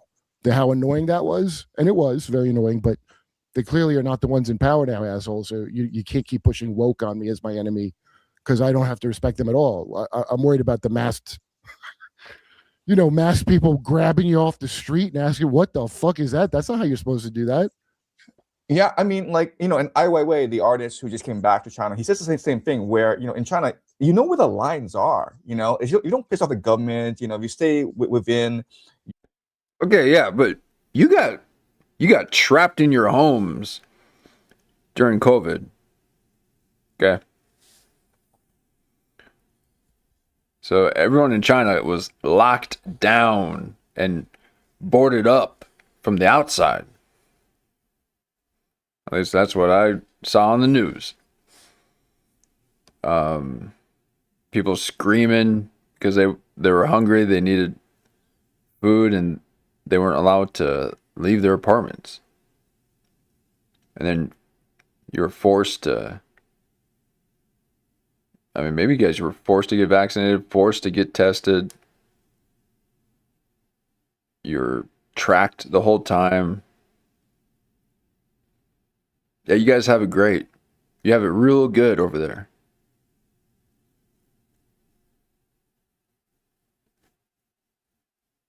You're brainwashed, Professor. Okay? There's no freedom. You ain't free.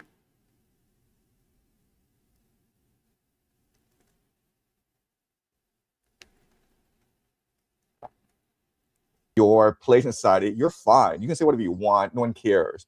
But Germany, Britain, United States, these are like real, honest to God, totalitarian nations that demand, that you think a certain way and speak a certain way, and that's the priority, right? Like we got to compete with China. Okay, yeah, okay. See, I love this. Okay, Jean-Pierre, this you said this is one reason why that he doesn't believe that Professor Yang, and I don't think he's an actual professor, and he admitted this. He's a high school teacher, with a degree from Cambridge or somewhere. I don't know. But this is why you don't believe that he's actually in China, because he has spoken ill of the country. Yeah. That he said something critical of China. Yep. Why? That's what they say. No. China can't catch up to China. A certain way and speak a certain way, and that's the man. Real, honest to God, totalitarian nations that demand, that you think a certain way and speak a certain way, and that's the priority, right? Like we got to compete with China. That's why. That's what they say. No. China can't catch up to China. No. They're all saying it now. No, not China. No. China's not like this. Okay, I'm telling you. No, I know. There was more freedom, 100%. By the way. Oh yeah. You overall. No. China. The test of though it would be like the next COVID. If Trump wasn't in and it was the Wendy Williams bitch, we'd have a bird flu fucking pandemic right now. Yeah. I have friends that still wear masks to this day, and Yeah. for whatever reason. And in China, when I went, I go, "This looks like the future," and it was the future. Some people just always wore masks. Yeah. It was like going to Blade Runner. Yeah. No, that's that's exactly what's gonna happen in China. Where if the economy tanks, they will declare like a virus, and everyone's just stuck at home for the next 5-10 years. That's China's future. Like I'm not even joking here. Like, It seems like a worldwide phenomenon that Russia got planned. Is anybody allowed to go anywhere or do anything in the upcoming future of any of these countries? I've never seen such a push to get us. So we're gonna have AI suck up all the power. Yeah. Right? And I don't think the AIs work as what I think they're behind China's AI too, honestly. Oh yeah. Look, Kurt. I'll tell you this, okay? So my theory is this. So, there was a DeepSeek phenomenon a year ago, right? Mm-hmm. Where, OpenAI had ChatGPT, and then DeepSeek in China just says, we have a better algorithm that's cheaper, that costs 1% or 0.01% of the cost of your OpenAI model. And it became a huge news story. Well, here's my theory. So if you talk to like a computer scientist, what the computer scientist will tell you is that in order to create this model, what you first need to do is scrape the entire internet, okay, which is what OpenAI did, and that's why it was so expensive, like figure out every piece of information on the internet, okay? Wow. And once you have all this information, then what you can do is you can actually optimize the algorithm, figure out a shorter path to get all this information. That's what DeepSeek did. So what happened was that OpenAI spent these billions of dollars to create ChatGPT, and then what OpenAI did was just give everything to DeepSeek, which then can optimize the algorithm and seem as though China is superior. And why would they want to do that? To create this threat of AI from China. And it's like, now that's why we have to spend $200 on data centers in America, because otherwise the Chinese will destroy us. Right? I mean, wouldn't they do that either way? The same people. Really, I'm like DeepSeek and OpenAI on data centers in America, because otherwise the Chinese will destroy us. This threat of AI from China, and it's like, now that's why we have to spend $200 on data centers in America, because otherwise the Chinese will destroy us. right? I mean, And wouldn't they do that they're either all way? controlled by the same people. Really, I'm like Yeah. DeepSeek and OpenAI. It's you go behind the scenes, behind the curtain. It's the same people, man. Well, yeah, that's 100% true. Do you remember when Mark Zuckerberg named his baby after Xi Jinping? And Xi Jinping's like, don't do that. Yeah, yeah, He was Wow. creeped out by it. yeah, yeah. Yeah, that's very strange. I just am watching them every new clip, and like only a few people. Well, Jimmy plays them on his show, luckily. But you know, even if somebody's like, "Hey, these Muslims are crazy," if people they want to get a good Muslim, you know, the old hates of 9/11's going, and you know, I remember all that. I remember being like, "Oh, if you draw their prophet, they lose their shit and they'll kill you." I remember thinking they were big babies, and then. But here's what I don't remember. They never had a big culture-wide argument about if women have cocks or not, you know? So point to the Muslims on that one. They were way ahead of us on that. They didn't lose the scientific knowledge of if women have dicks or vaginas. I can't believe anybody thinks anything sounds crazy after the last 12 years of that shit. And by the way, that's what, when we stopped talking about North Korea getting nukes, because we had to have Seth Rogen go kill the guy in the movie, because if they hit nukes, and then they got nukes and nothing came of it again, and it was nothing but gender shit for like 12 years. Listen, like I listen to you a lot, and you make this great point where they have to do this crap because Occupy Wall Street really freaked them out, right? Yeah. Like, I mean, they were scared of the class war, and that's why they had like to switch towards DEI and all this woke crap. Yeah, right. Yeah. Good old Obama. Obama really. Oh, I think he made it possible to have these mass police too. By the way, I think the reason we have it because he set that up with the. Well, whatever. We don't have. I don't even know what habeas corpus means, the words, but they could just grab you for whatever reason now. Just pretty much the same as anything you've ever heard of. It's so scary, man. It's so yeah. scary. I would have thought that.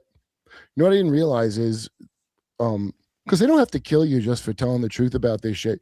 You're not going to live that long anyway, and these are generational projects, like a pyramid. Like exactly, you know, like Rogan. Somebody they're getting mad at him now because he said.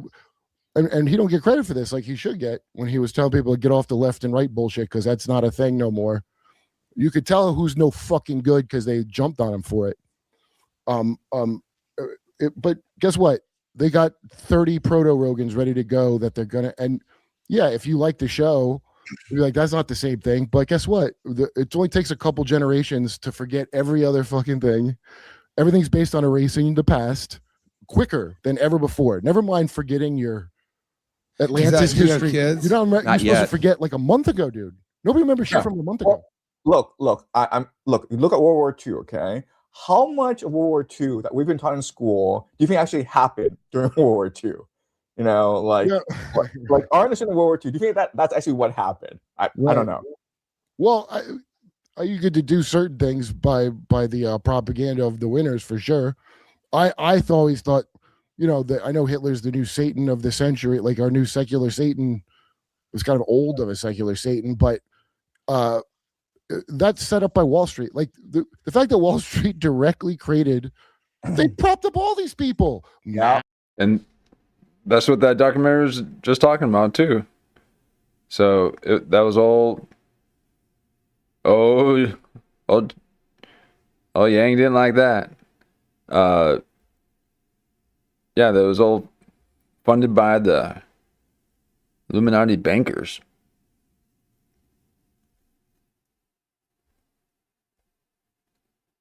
Conducting lesser banning rituals. And Stalin and I mean Lenin, they propped them all up. It's all these rich assholes paid for this. Gain of function research. Which one's going to take over? And can we use a control? Like, and you go back to Marx, okay? Marx was a psyop. I mean, he's no different from like Nick Fuentes of today, where at that time in history, in the 1850s, social democracy, socialism was huge around the world, right? And communism, what it did was it sort of invalidated or made socialism look like an extreme radical religion that had dude, that's a good point. Yep. It really is a cheap trick of taking a thing that most people would agree with and turning it into something that means the opposite. You know, like that's real magic work right there. That's what And the it whole trick always works. I mean, Yeah. it's really simple what they do, and it always works. Well, I don't know why I stopped working on me, and it ain't because I'm that smart. It took me quite a long time. If I think about people that told me, and stuff that I could have looked at, but I would not look at. Okay, I just wouldn't look at it. So I feel like it took me quite a long time to notice a lot of shit. And I'm shocked that, you know, like I did Julian Doy's podcast. He said I predicted they were going to grab the guy from Venezuela, which I did not predict, by the way. It's just covering news but it doesn't get covered. So almost nobody knows any of the fucking news. So you look like you're a fucking prophet because you read, like, you happen to get actual information for once. I mean, what a great system, man. You can keep people behind. That's probably like real time travel, just pushing you down. And then I just get all the info and all the advanced tech, and I'll be like a future god. And, you know, and I could change the calendar to what I want. It's I got big plans when I'm done with this podcast. I want. Oh, Kirk the What was Nostradamus. your turning point? Like, at what point did Oh, he's using the turning point term. Okay, it is leaked into our vernacular. Okay, go away, turning point. Okay, and we want our rainbows back too. Okay, enough of the fireworks.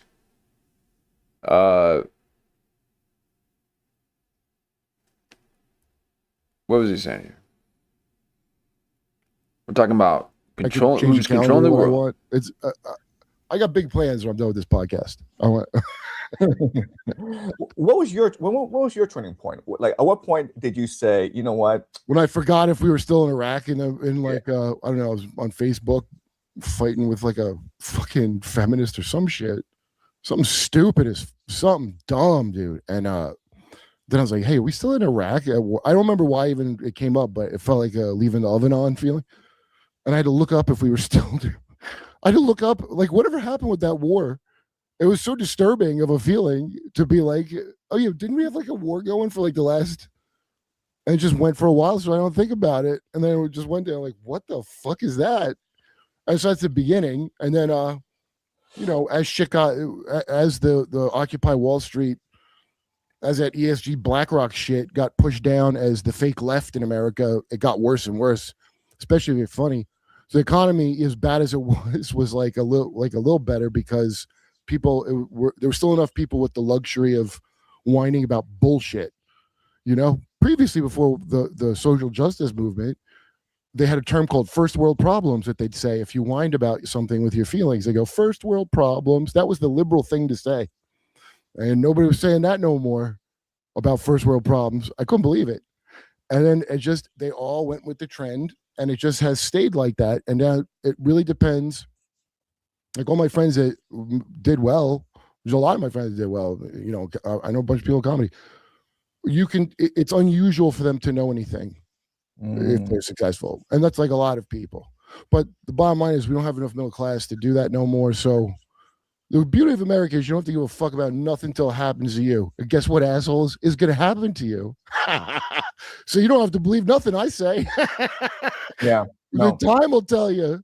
Look, all these ICE tactics, I mean, it was pioneered and refined overseas, right? So like by our best friend in Iraq, you know, occupations, what's happening in Gaza. I mean, like there's tons of data points that they can now use to control American population. They know exactly how to instigate a civil war, right? So like I go on podcasts and I'm predicting a civil war, and everyone's like, well, Americans are too complacent to start a civil war, right? Well, yeah, I understand that. Americans don't want to start a civil war, but the deep state wants to start a civil war. Mm-hmm. Right, and they got this playbook that they refined in everywhere around the world, and they know exactly what buttons to push, how to control the media landscape, how to infiltrate groups. I mean, like it's a pretty sophisticated playbook that they have. It's an ancient playbook. I mean, oh yeah, the clock's ticking. Here's the thing: the house of cards of lies that they got going, that's crumbling. So that's why to me, there's a scramble. If I figured any of this out by now, then that means it's not going well. If I pieced any of it together, yeah. yeah. Okay. And so Now there's a mad dash to follow the script. Richard Grove, I can't recommend his channel enough. Grand Theft World, and that's the guy that really put me on to a lot of shit. Was Richard Grove.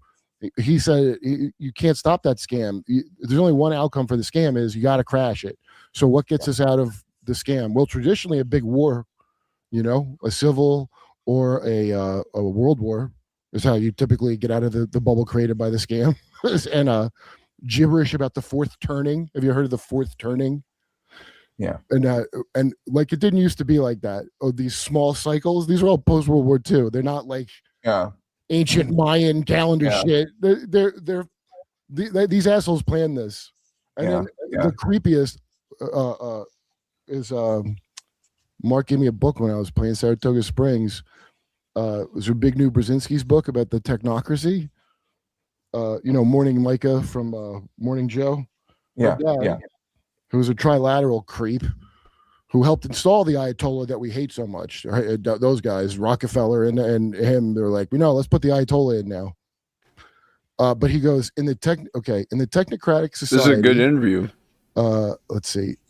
He sees as the new order of society coming into ascendance after Marxism, the trend would seem to be towards aggregation of individual support of millions of uncoordinated citizens easily within the reach of magnetic and attractive personalities, effectively exploiting the latest communication techniques to manipulate emotion and control reason. That's the world of... Oh my God. So basically, all the TikTok influencers or people there are kind of creating hype, sensationalizing things, and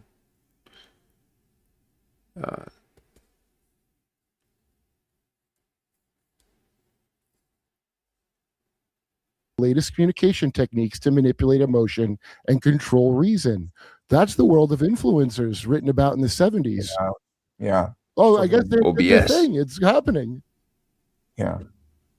Wow. That's where certain magnetic personalities will mobilize whatever, and then they'll control the knobs of who gets reach. And it's really something. It's starting to really take shape what the plan is, like how it'll be governed. Well, yeah, and also you have AI, right? And old Kurt there, he's a big old magnet. Okay.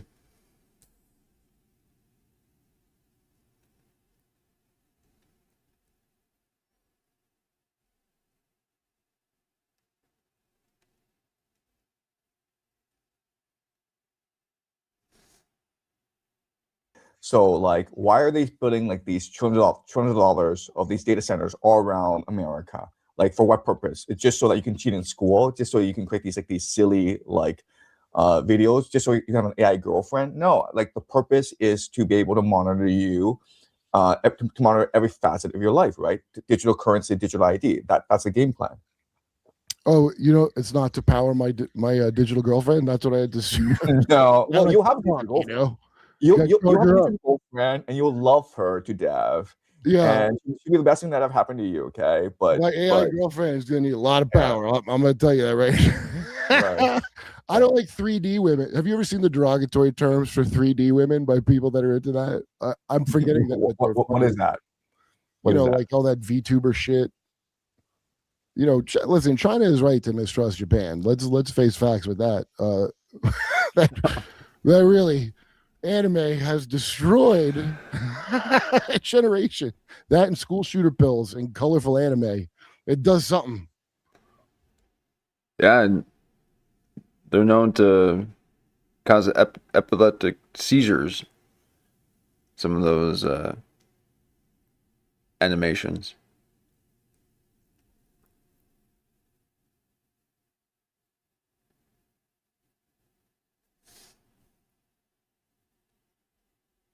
Turns a white man into a white woman and a black man into a white man. All right. Let's see. Ask him his take on the Google Trend data you found. Minneapolis ice shooter showed up 2 days before the event. Oh, no way. So, you know how before the shooting, the searches go up on these people? for Charlie Kirk. Well, on Yeah. Jimmy Dore show, I go, hey, someone should look up for all the shootings. And then they did and sent it to me. And it turns out it's all of them. It's all of the shootings going back to the Virginia Tech shooter. Yeah. Okay, so I was like, Wow. oh, that's, and I've sent around to a bunch of people. It's kind of like an overwhelming thought, maybe, so people forget I told them. But I'm telling you now, it's happens as sure as a 33 peeking out from behind the clouds. Okay. And there's 33 unusual deaths on top of like over 20 other kind of deaths in the 3 years of the assassination of JFK. They use the old term 33.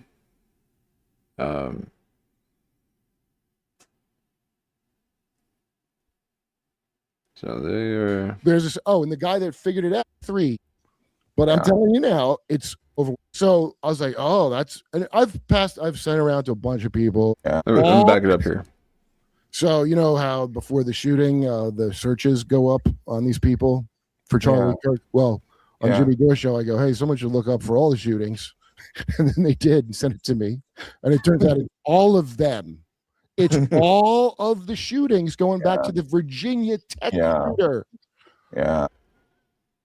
Yep.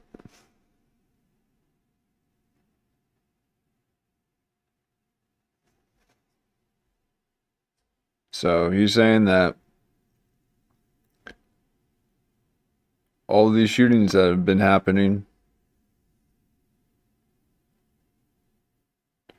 they knew about it beforehand, and more than likely it was orchestrated.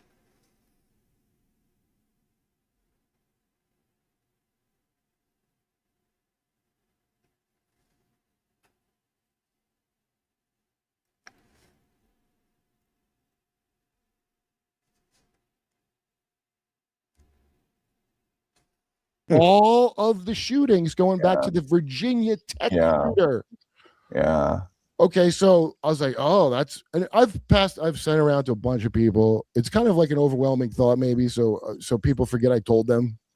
But I'm telling you now, it's happens as sure as a 33 peeking out from behind the clouds. There's this. Oh, and the guy that figured it out or that looked it up, his name searched and mine from a certain Middle Eastern Dan Bongino country, as well as DC. So yeah, no, they do that. I don't know how they left that long. I don't understand it, but yeah, of course these searches are done just before that. It's probably clean up on their people's trails and all that kind of shit, and then nobody bothered to check. I don't know. Ask about the Moonies. Have you gotten into Moonies on your show yet? No. Tell me about the Moonies, okay? Young Moon? Yeah. He's like the boy, I didn't give North Korea enough credit, man. They don't have like South Korea is North Korea with lights. That's it. And yeah. Remember how they tell you how bad North Korea is because a satellite will show you at night it's pitch black and South Korea is all lit up, and those poor North Koreans are getting healthy, natural sleep the way you're supposed to. Those poor fuckers. That's a good point. Yeah. I got to sleep with headphones on. I'm fucked up. Okay.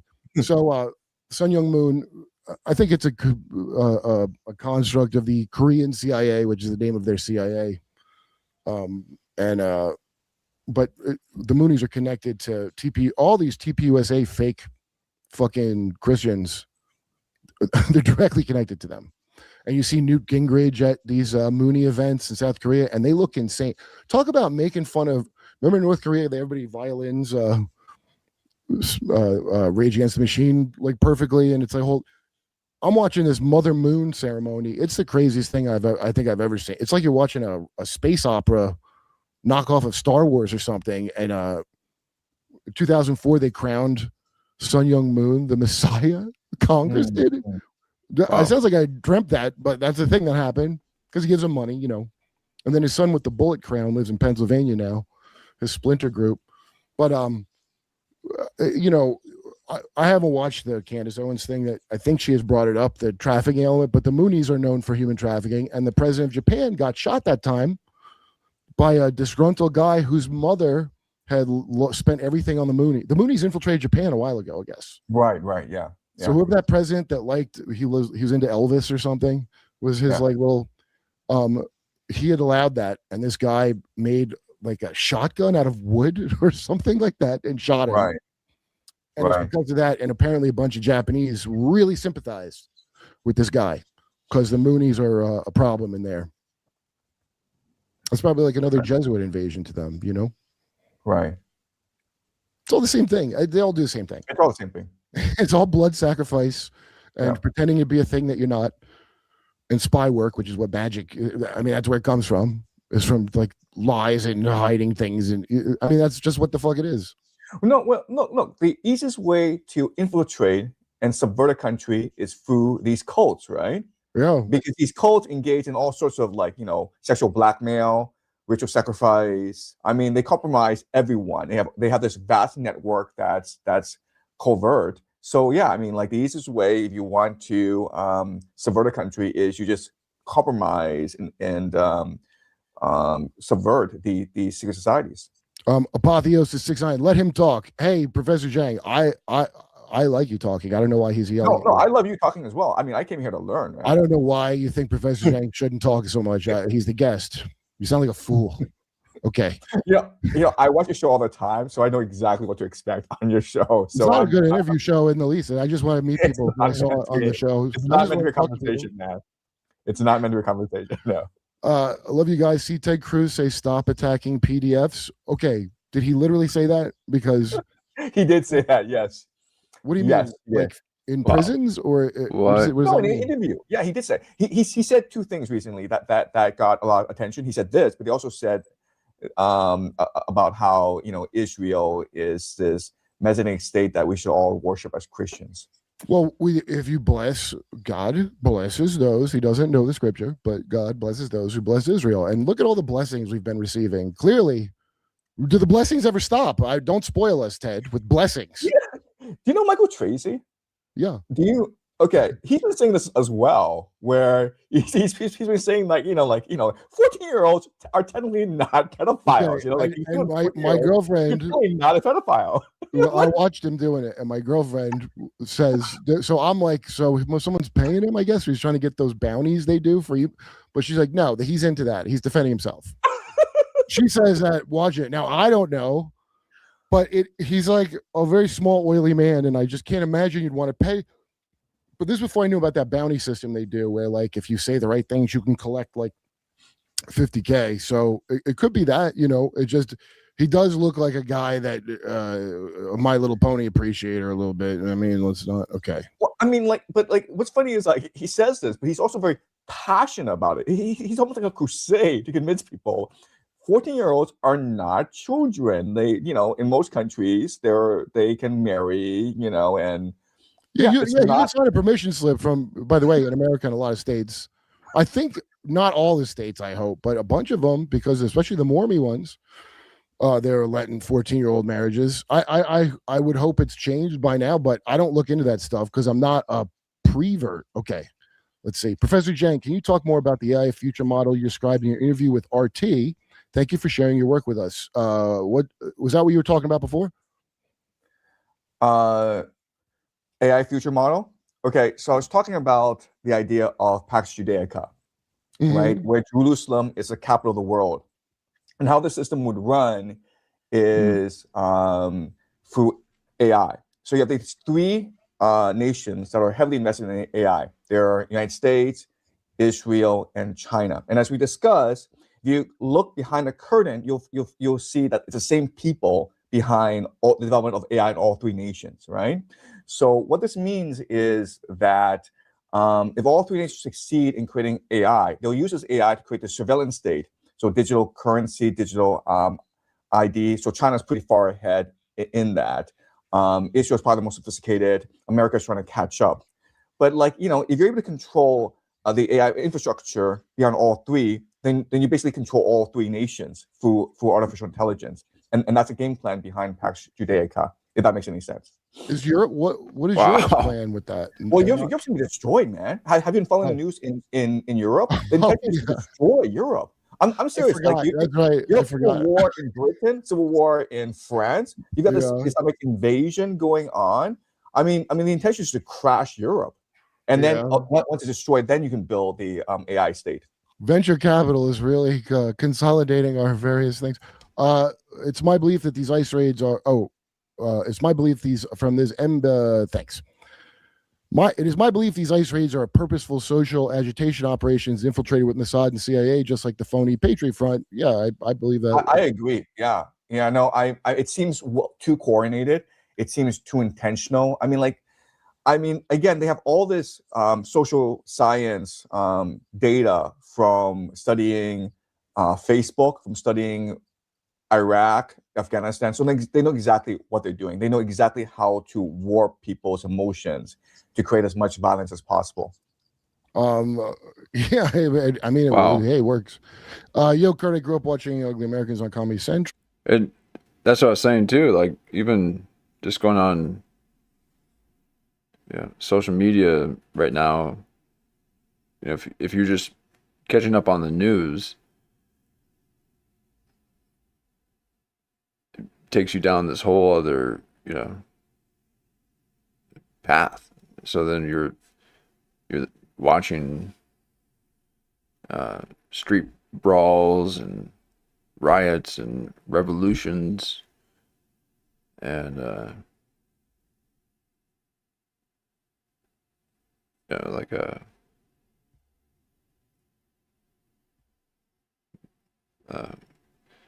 police cam arrests.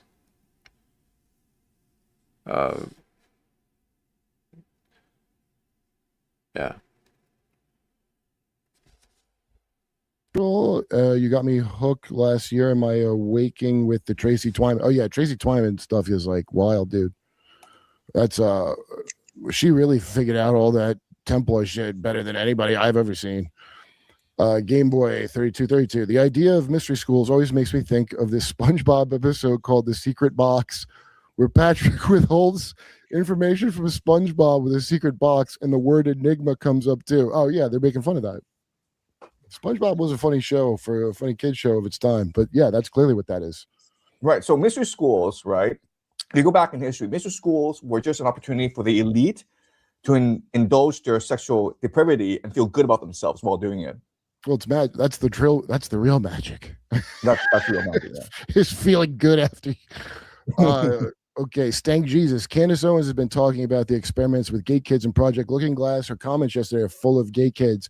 Yeah, I bet. And look, when she's telling the truth about it. Now, look, here's two questionable things not related to this TPUSA, which I haven't seen anything that I'm like, oh, how could you say that, Candace? Sounds like she's on the ball, so that's good. But it was very strange to defend Danny Masterson from Scientology, which she did. And it's very strange to think with Harvey Weinstein is the real victim because balls are sewn up in his legs. And the way I took that was that's John Mappin, the Scientologist billionaire. Everybody's got a billionaire, dude. If you want to have a platform, you got a billionaire who's going to allow you to say whatever. And some of them are going to allow you to say some shit. It's like a nice feudal times, like always. And so that's why if all these gay kids are commenting, I hope it ain't like one of them Reddit sting operations to draw people in to talk about things that happen to them, and then you don't hear from them no more, and there's a lot of sudden hangings or sudden, Omega's out. Can Kurt with a guest shout out Sumo Dog? It's a real dog named Sumo Bear. It's Sweeze's dog, and Sweeze is a comedy. Oh, so a guy named Sweeze? Okay, Sumo Dog. Wait. So you want me to shout Sumo Bear or a Sumo Dog? I never heard of a Sumo Dog. Have you? You guys send me a picture or something, but I'll say shout out to your friend's dog, just in case that has anything to do with something I don't want to shout out. Okay. Chris, because I don't know who the fuck Sweeze is. Chris 5454. Please ask if Chinese learn about plasma in science class. Your inverted plasma ball is 100 years behind current electrical engineering, but it matches up with the electron gas model in physics. Oh. You know anything about this? Look, I don't know about this specifically, but I will tell you that science education in China is terrible because it's all theoretical knowledge. So you just memorize formulas and you memorize information from books, but you actually don't engage in experiments. You actually don't actually see how things work in real life, and that's why Chinese are good at tests, but if you actually ask them to build something, it might blow up on you. How's that monorail? Is that still? When I took it, it was good, but I had heard a story about it collapsing in one province like years before when the other guy and they like put it into a ditch and people were in it. Right. Yeah. You got So executed or something. Those officials. That's what I was told. yeah. So in China, if something happens, you're incentivized to cover it up because if it becomes a big deal, then you get fired as an official and your family loses all its wealth and privilege, right? So they're encouraged to cover it up.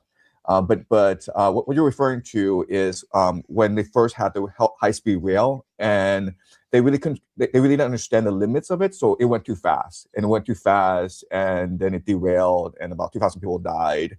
But now they're much better at that. So high-speed rail is actually a pretty impressive achievement in China. The problem, though, is that it's essentially a white elephant, meaning that it's more expensive to maintain high-speed rail than then you can actually generate profits from selling customers from selling tickets to customers. So eventually you're going to reach a point where they can't maintain anymore and it's going to fall apart.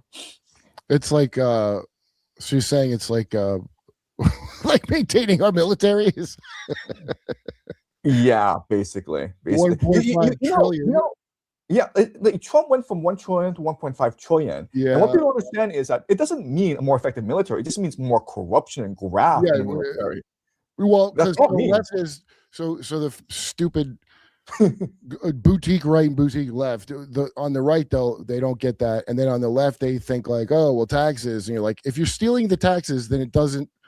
The shit only works if everybody's not stealing everything, which Spain they are. had two So I mean, it's so collisions. stupid to argue about political theory when everyone is a goddamn criminal running you, Spain and they're had just going to do collisions, crimes. You got to two clean them huge- out, which Trump should have done day one. He kind of Speed implied he was gonna. Steve Bannon should pushed it. So Evan's attention is on like this double force Spain raid just had that captured two Maduro, collisions. right? Who I think High-speed is a rail CIA collisions. asset, by the way.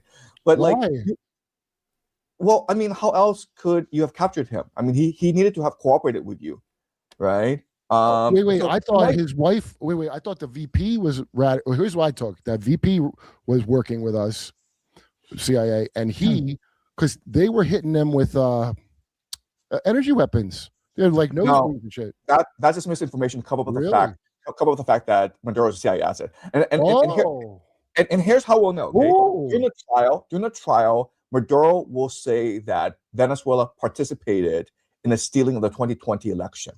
Using these yes. Watch that. Wow, that's a good. I wouldn't have never seen that. That's a real twist. Yeah, the Smartmatic machines, right? They use them in Venezuela as well. And Maduro's going to say that Venezuela participated in the stealing of 2020 elections, and he'll get a pardon for this. So it's all show trial. Well, I mean, it's not believable. It's just I didn't see that coming at all. Very interesting. So no, I was going to point out that it's like the American military seems very impressive, but then you look at Operation Prosperity Guardian, right? When the entire American the Operation Prosperity Guardian was when the Houthis were blocking the Red Sea. Oh right. and the American Navy. Okay, you saw the footage, right? The entire American Navy went to go blow up the Houthis, and they failed. It was a complete disaster. Yeah, well, I mean, we haven't won a war in 80 years, but I mean, how do you spend all this money to never win again? How does that work if it's not a scam? It was a hilarious thing because you have the American Navy with all like their destroyers. You have the Gerald Ford, which is super carrier, and the Houthis had like fishing boats, and they couldn't beat the Houthis. Yeah, well, the Houthis have been. He was very passionate about that. Well, okay. That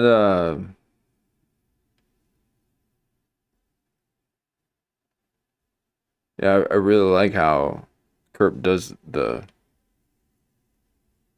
the message, the text or the chats at the end,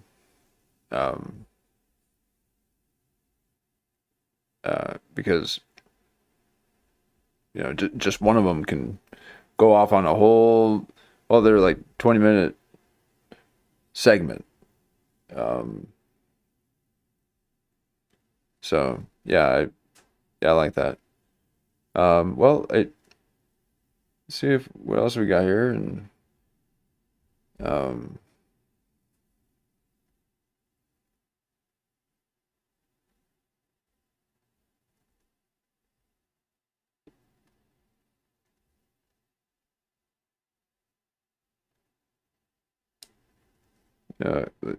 again, old Eddie Bravo is saying, I know you're into, I don't know, what we call them, conspiracy theorists? okay, this is just recapping, but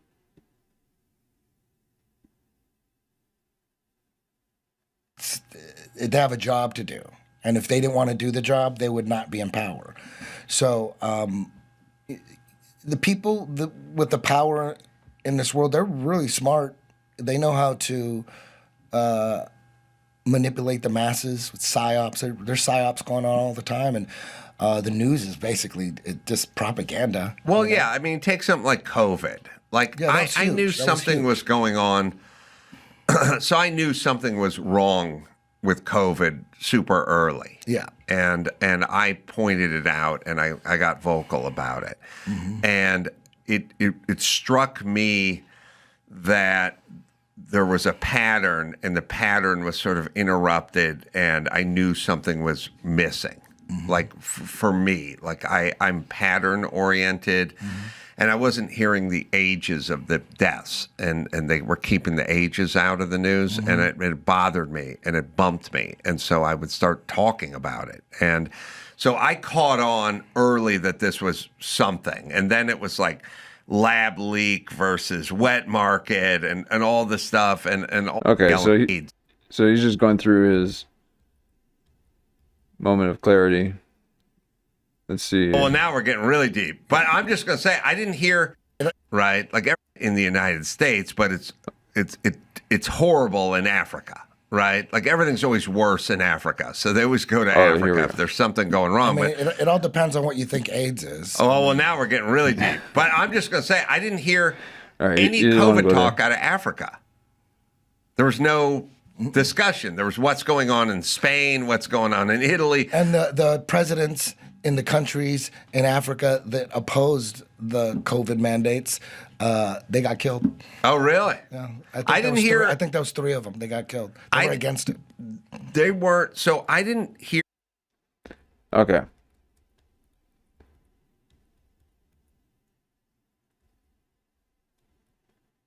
Deep in the rabbit holes, myself included. I mean, we saw this coming before. We're like, damn, are they going to do a pandemic? Are they going to do a pandemic? They're going to do it. Check this out. They already started in Wuhan. They're going to do a pandemic. Like a fake one. I think it was all fake. I don't think that. I think it was just the flu. You know, I just. Okay, yeah. So this is all recapping. I'm just trying to see that. It might have been early on, but you just mentioning. Actually, it might be towards the end. He was just saying how it kind of it feels a bit mobby. It's like it's ran by a mob. John Shaga, then why didn't nobody in jiu-jitsu, nobody in the UFC, nobody in NFL, So this is COVID talk. of the flu for 2 years? You got matter, and then the next thing you know, whatever that's still fucking out. bullshit. Just trying to find them. But it's good. They're not part of a country. They're part of whatever you want. The elite. I think the people. Yeah. Okay. It's good business for Purell, and it's good business for CNN. This might be it. Like, is everyone else just following in on the business side of it? Yeah, that's definitely happening.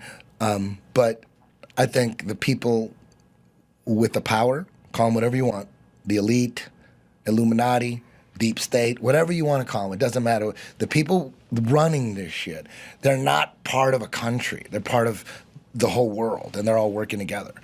And It's probably, I'm pretty sure, I wouldn't, if you had them all in one big room, I'm pretty sure international bankers will be in there. You know, I'm pretty sure like whoever owns like the biggest media companies and newspaper publications, like the biggest, like the big ones.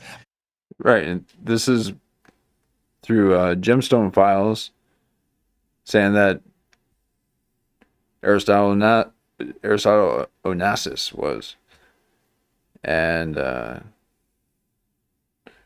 then his involvement with the assassination of JFK.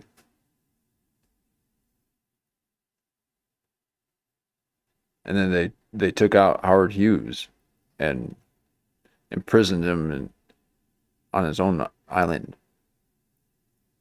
I'm sure they'll be in that room. So is this sort of like climate change, and that there's just tons of people who profit from this shit? It's all bullshit. Yeah, I know it's all bullshit, Yeah. but there's just so much money.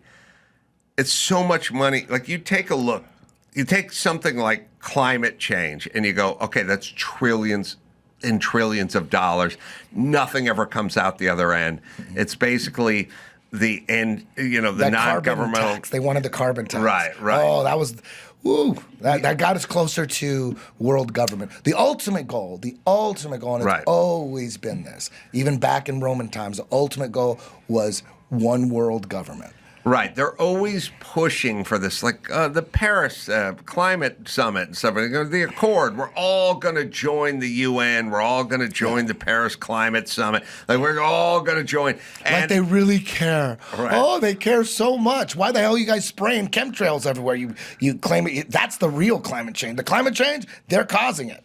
Yeah. So it's like, they fly privately to Davos and do the fucking big climate change thing and all this. Yeah, I know, but it's kind of on us as citizens, because when I started mouthing off about COVID super early on, everyone just attacked me. And I'm like, you fucking pussies, you fucking cowards. What the fuck are you attacking me for? I'm trying to spread a little truth around here, and you're all coming at me. And by the way, you don't work for Pfizer or Upjohn. You're just a citizen, and you're using your voice to attack another citizen who happens to be truthful about this, and I'm speaking up about it. They're defending Big Pharma. It's unbelievable. Fucking, it's like, it's pathetic. By the way, people want to know, and I'm online calling these people cowards and pussies every 10 minutes. Fuck you.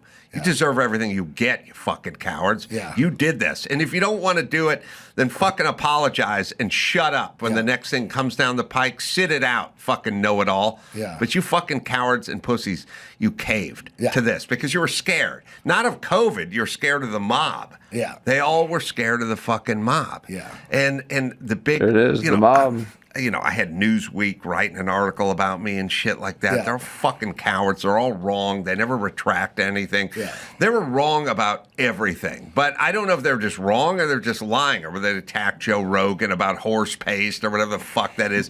They're all pathetic. working together. They're all working. It's like the mafia. It really is. Right, but you'll just cash out your dignity for nothing? They are the mafia. Sanjay Gupta, you just fucking cash your reputation, your dignity for nothing, for a couple of bucks, a fucking paycheck from CNN? It's sad. He got eviscerated, though, on Joe Rogan's podcast. Well, he should have.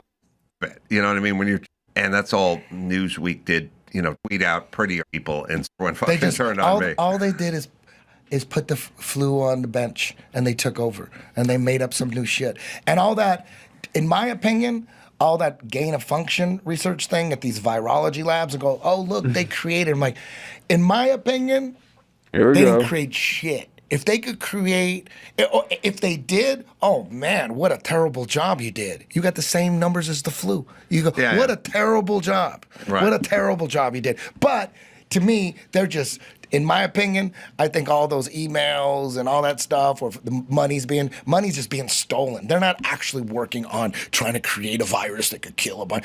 They want people to believe that they're doing that. They want it. That's why they push it now. Now they go, because in the beginning, they wanted everyone arguing between what did it come from, a bat, or did it come from an evil scientist? Some people say, oh, it came from an evil scientist. Look, there's money going to virology labs. And then they go, no, we got to really believe that it came from a bat. They wanted you to argue because both of them basically imply that it's real. Right. It's real, and that you're going to need the vaccine. So whatever one you believe, you're going to need the vaccine. Instead of, dude, it's just the flu. Yeah, and listen, again, the homeless would have been wiped out. They say the homeless would have been. All right, he's in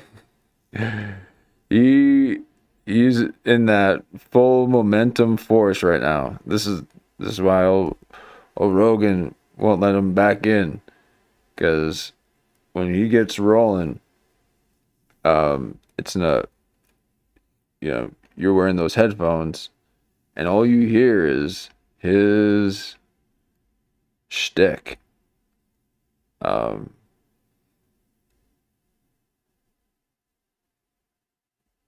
So it irritates Rogan. So they go, why didn't the homeless get wiped out? Oh, because, again, like the jujitsu thing, because they're immune. Go, wait a minute. So you either wash your hands 10 times a day or you don't wash at all and you'll be fine. That doesn't make any sense. I know. That doesn't make any sense. The homeless would have been wiped the fuck out. They would have been the first to go, and jujitsu would have gone. If I would have had and they're just ending the show, and he's still going. That's what I'm saying. Like, he is. You can't just stop him like that. You got to see. No, let's old Eddie Bravo cook any longer. Kurt's been cooking and doing his thing, and you can tell that old Eddie Bravo, needs some kind of sounding board to bounce off of in order to get there. Because Kurt will do that too. He'll start yelling at the person, and they'll think that he's yelling at them, but he's just talking about people in general. But why do you guys stop him right in the middle of it? He's just getting warmed up. Man.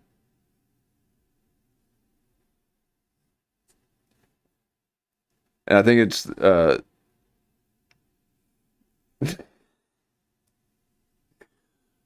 oh my God.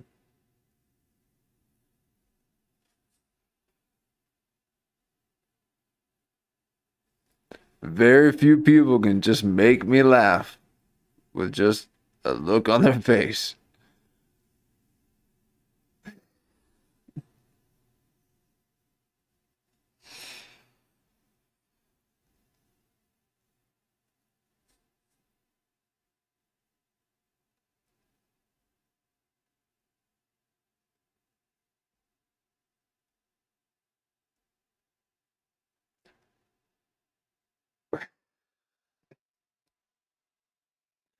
Why do you have the lips of a black woman?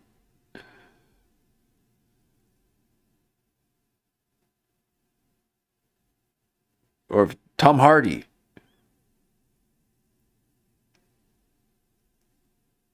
Or the scar that Tyler Durden put on Edward Norton.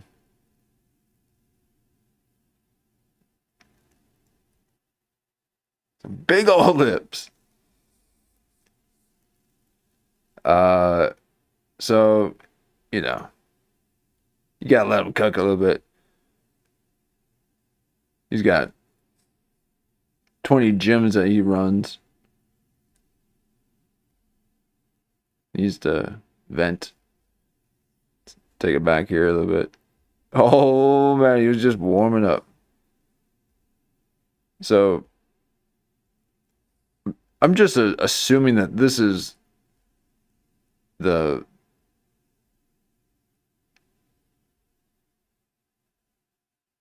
I mean, this is just what humans are going to start looking like.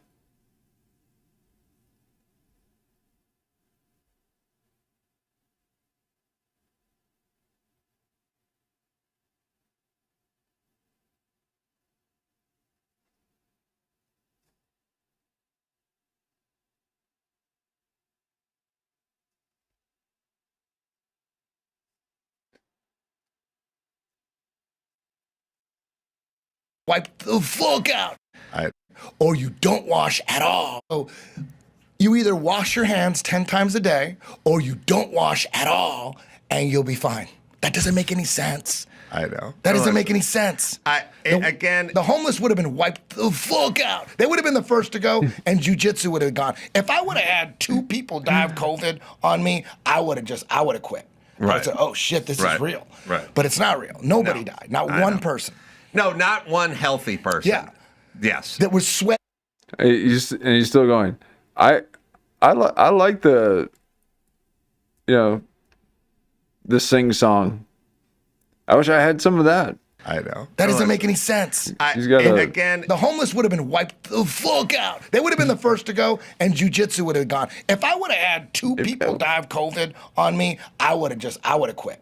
Right. I'd say, oh shit, this is real. Right. But it's not real. Nobody died. Not one person. No, not one healthy person. Yeah.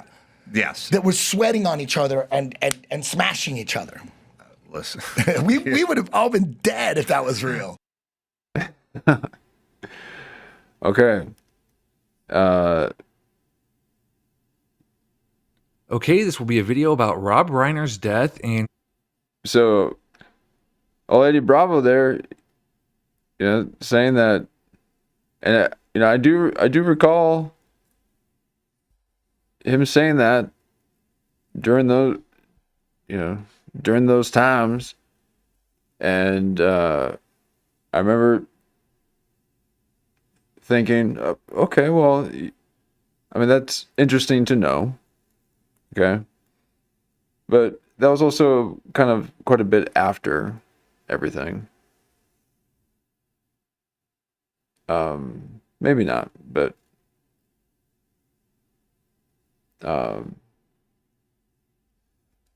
old Eddie Bravo saying, it's this mafia, this mob that's ruling the government. And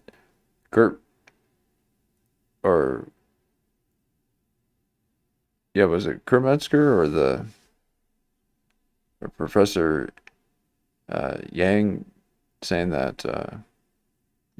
He was saying that it was China, the U.S. and who else? Oh, Israel, to create a global government that's ran by artificial intelligence.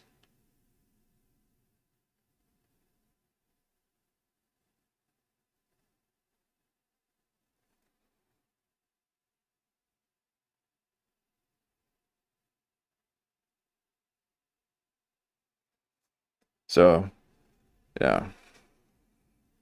I don't know if I could hear about Rob Reiner. That's some heavy stuff.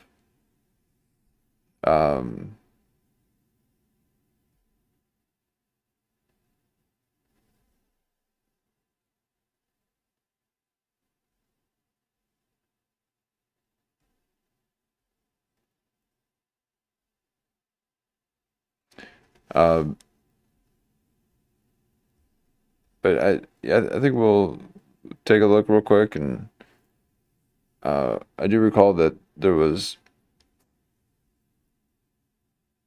I think he was kind of tying some things into together that I found interesting. But yeah, it's been a while since specifically wondering if his son, Nick Reiner, could have been the mysterious. Oh, okay. Okay, this will be a video about Rob Reiner's death, and specifically wondering if his son, Nick Reiner, could have been the mysterious Star Child. And you might Oh, be that's asking right. yourself, well, who was Star Child? So in 2009, there was a message board thread that became really, really popular. I already did a video on it. I called it the message board thread that almost brought down Hollywood. And this message board thread was filled with people who claimed they were involved in Hollywood, who were just posting all these stories about how evil Hollywood was behind the scenes. And the whole thread is just filled with, Yeah, like they were filming Jessica Simpson in her home.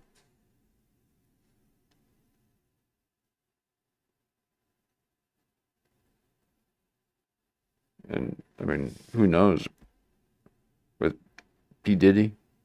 all this really eye-opening stuff. It got into everything from rampant sexual abuse. There were tons of posts about how prevalent blackmail was in Hollywood. It really got into Satanism and the whole concept of selling your soul. There were a number of people who talked about how it is literally that many people in the limelight quite literally sell their souls for fame. And one of the posters, the most memorable poster in the thread, was this user who went by the handle of Star Child because he claimed he was the child of a famous Hollywood star. And he posted in detail about all this horrific stuff that he had been subjected to by his father and how he was just a total wreck because of this abuse. He's addicted to drugs, suicidal. And the whole thread is honestly just riveting. Just one of the most fascinating things I've ever read. Honestly, just as riveting as some of the best books I've read. It's all anonymous people posting to a message board thread. So some of them could be fake. There's no way to really verify if these stories are indeed true. But some of them are filled with just so much detail that it would take quite an imagination to just make this stuff up. And some of the details that emerged about Nick Reiner after these murders really seem to add up with a lot of the things that this anonymous Star Child posted about in this thread. So I do wonder if this mysterious Star Child from back in 2009 was Nick Reiner. So I'll go through a few of the things I found interesting about this whole Nick Reiner, Rob Reiner story, and also just kind of cover what Star Oh, Child yeah. talked about and the similarities between. Yeah, or it could be Child Star. Interesting. Yeah. Do you think that that's the Corey connection, Corey Feldman connection? Because Pauly Shore sure did mask up quick when he was on Jamie Kennedy's podcast when Jamie Kennedy mentioned the Rob Reiner thing. He pulled his mask up and said, "I'm not going to say anything."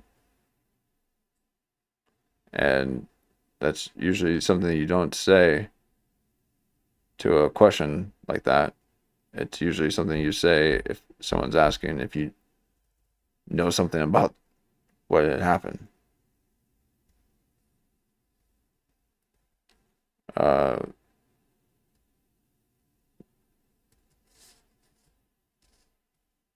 And there's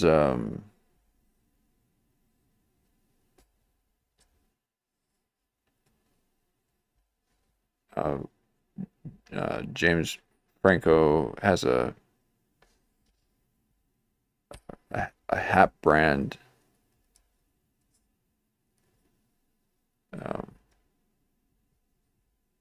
called I think it's called the Hollywood Death Cult or something, or LA Death.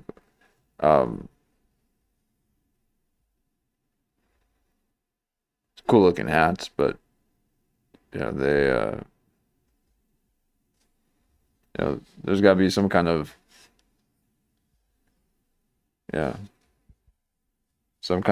death cult going on.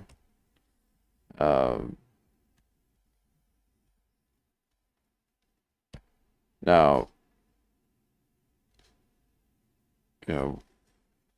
whether this was that, or what, I have no idea.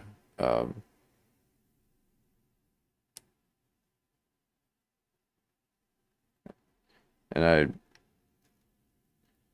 when it's kind of like news like this, you're having to kind of get to know someone's world really quick, you know, and sometimes you know, I don't need to get to know another man's world, okay? At least so quickly. But he's got a pretty good angle as far as maybe old Nick Reiner here might have been doing these cries for helps online.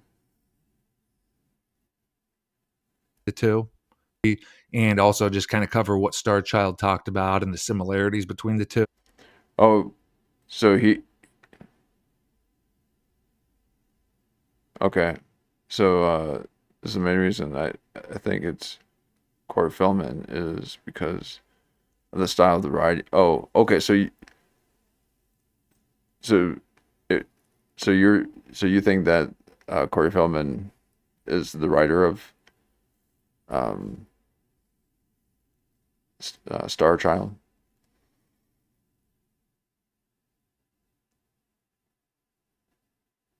And he uses the same vocal. Okay.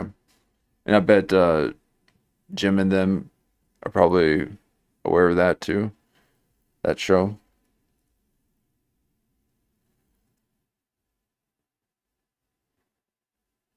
He said a few things that Corey had said practically word for word. Wow.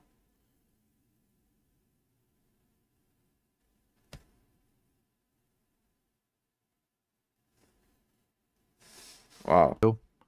And I'll start out by recapping the message board thread real quick if you're not familiar with it. Like I said, it's just totally riveting. If you've seen my other video on the message board thread and you're familiar with it, you can just go ahead and skip forward in the video. But it all began on a message board site that was really popular back in 2009. And a guy posted a message saying that he had a friend who worked for MTV. And one of the jobs that this friend did was to install hidden cameras in the house that Nick Lachey and Jessica Simpson lived in while they filmed their show Newlyweds. And these were hidden cameras. They were totally state of the art. They were all throughout the house. And this was done because MTV wanted to get blackmail material on these too. And the person posting here said that these cameras had captured just some really extremely bad things. And he did stress that it didn't necessarily involve Jessica Simpson and Nick Lachey because people were in and out of the house constantly. The house was owned by MTV, so there were a whole bunch of just other celebrities and studio executives and people like that who were in and out of the house. And the guy posting said that his friend who set up these cameras eventually felt guilty about what he'd done, so he made Look at these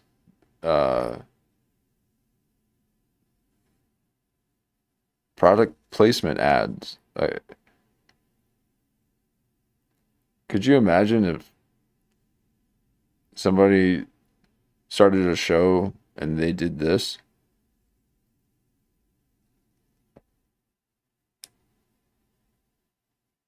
Oh my God.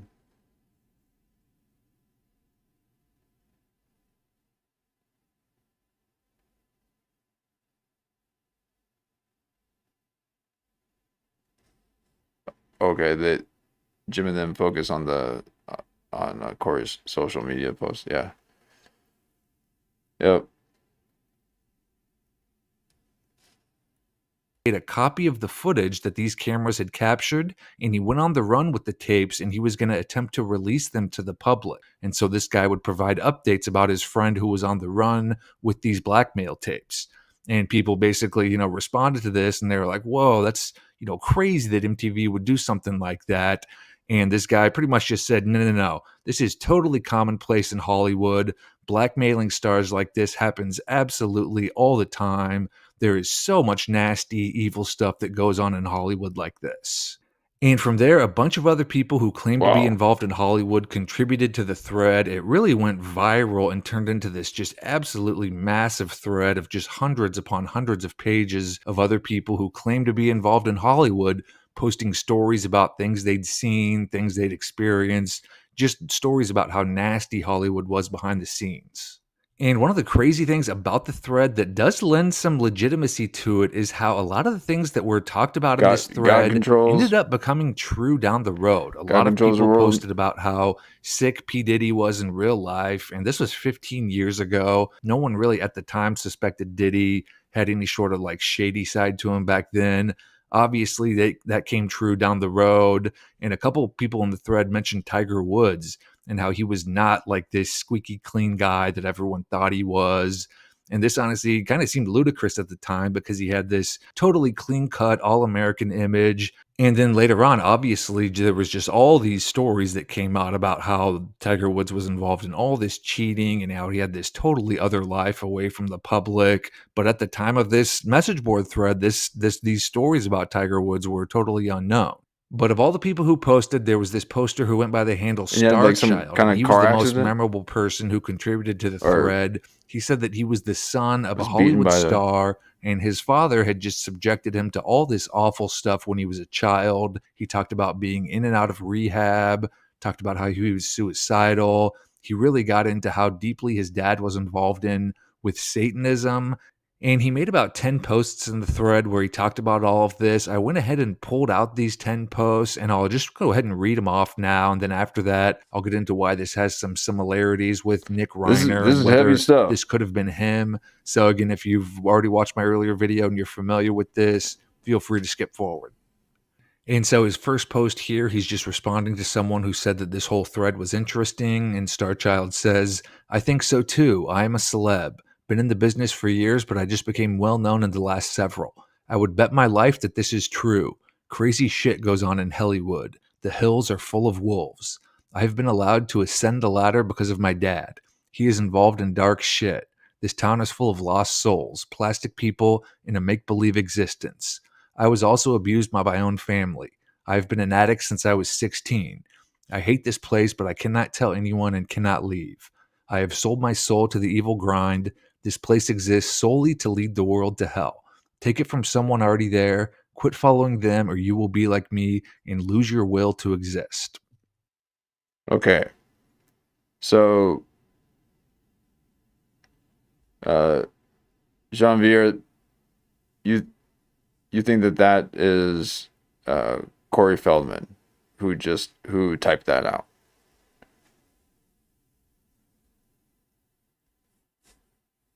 Okay.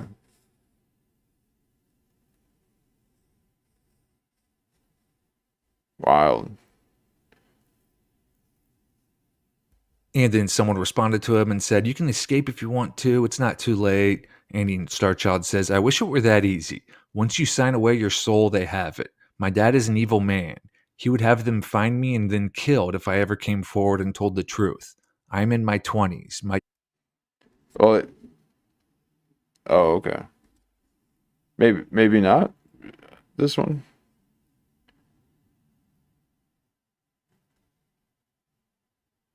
Who's Corey Feldman's dad?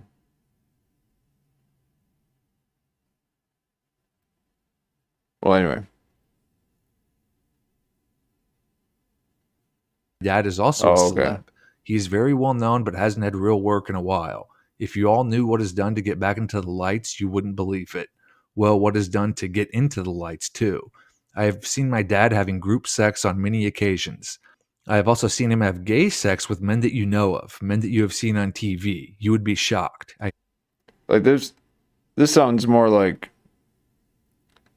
Willow Smith. Is that his name? Will Smith's son?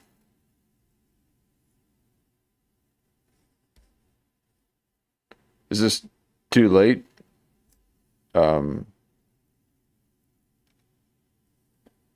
Would he have been too young when they wrote this? Okay.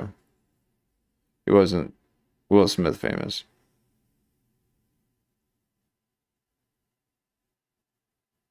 Oh, okay, 2009. Yeah. He would have been too young. I hate my dad. I watched him abuse my mom so many times, but the police would never touch him. He was too rich and famous for anyone to mess with him.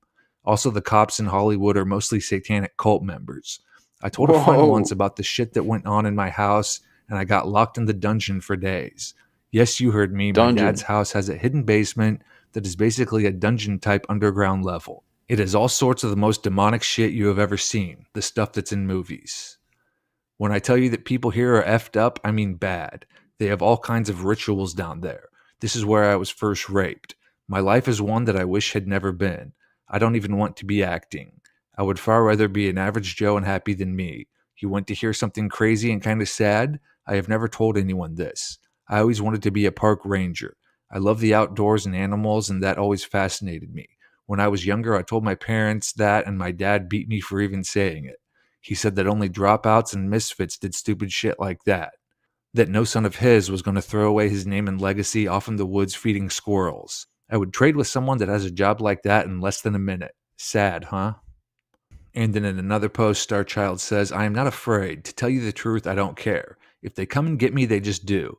I thought about suicide many times when I was a teen. I couldn't do it. I really hate all these bastards so much that I have thought about telling the whole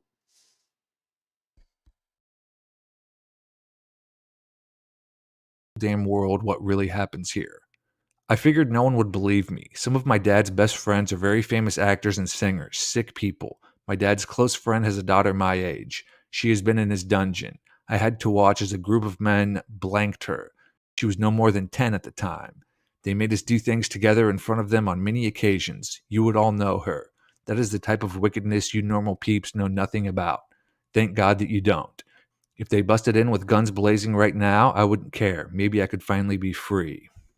And in another post, he says, I know there will be people who see stuff like what I quoted and think that it is insane and a fantasy, some movie shit. Where do you think they get all those crazy ideas? I don't want to go into all that right now, though. I have seen stuff that if I told all now, no one here would believe another word I said, so I won't go there now. I know that this thread... Okay, so that part does sound like Corey Feldman. Like, he definitely always says... Oh yeah, I mean, I could say it, but I mean, I just, yeah, I can't do it now. Or how do you say it? I've seen stuff that if I told it all now, no one would hear. Yeah, so I won't go there now. And that is what Corey Feldman always does. He kind of it's like, oh, I can't do that now. You know, you want to talk about the Michael Jackson thing? Oh, you wouldn't believe, you know, the things that I know about that, but I can't go into that now. Not here. Not on this show. Oh, okay. Well then, why are you on the show then? Oh, and that's what he did with Jamie Kennedy. They pulled that show. Has indeed gone viral in the young Hollywood groups. They are talking about it and telling everybody they know about it.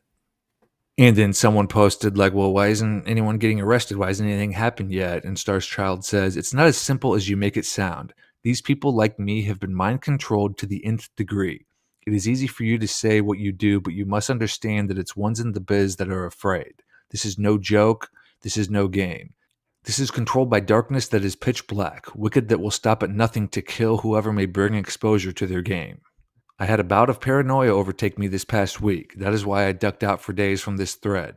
I thought about the fact that some here have said that if I don't come forward, I will be aiding the cause of this evil. I also thought about the fact of how much I hate all these devil-filled bastards.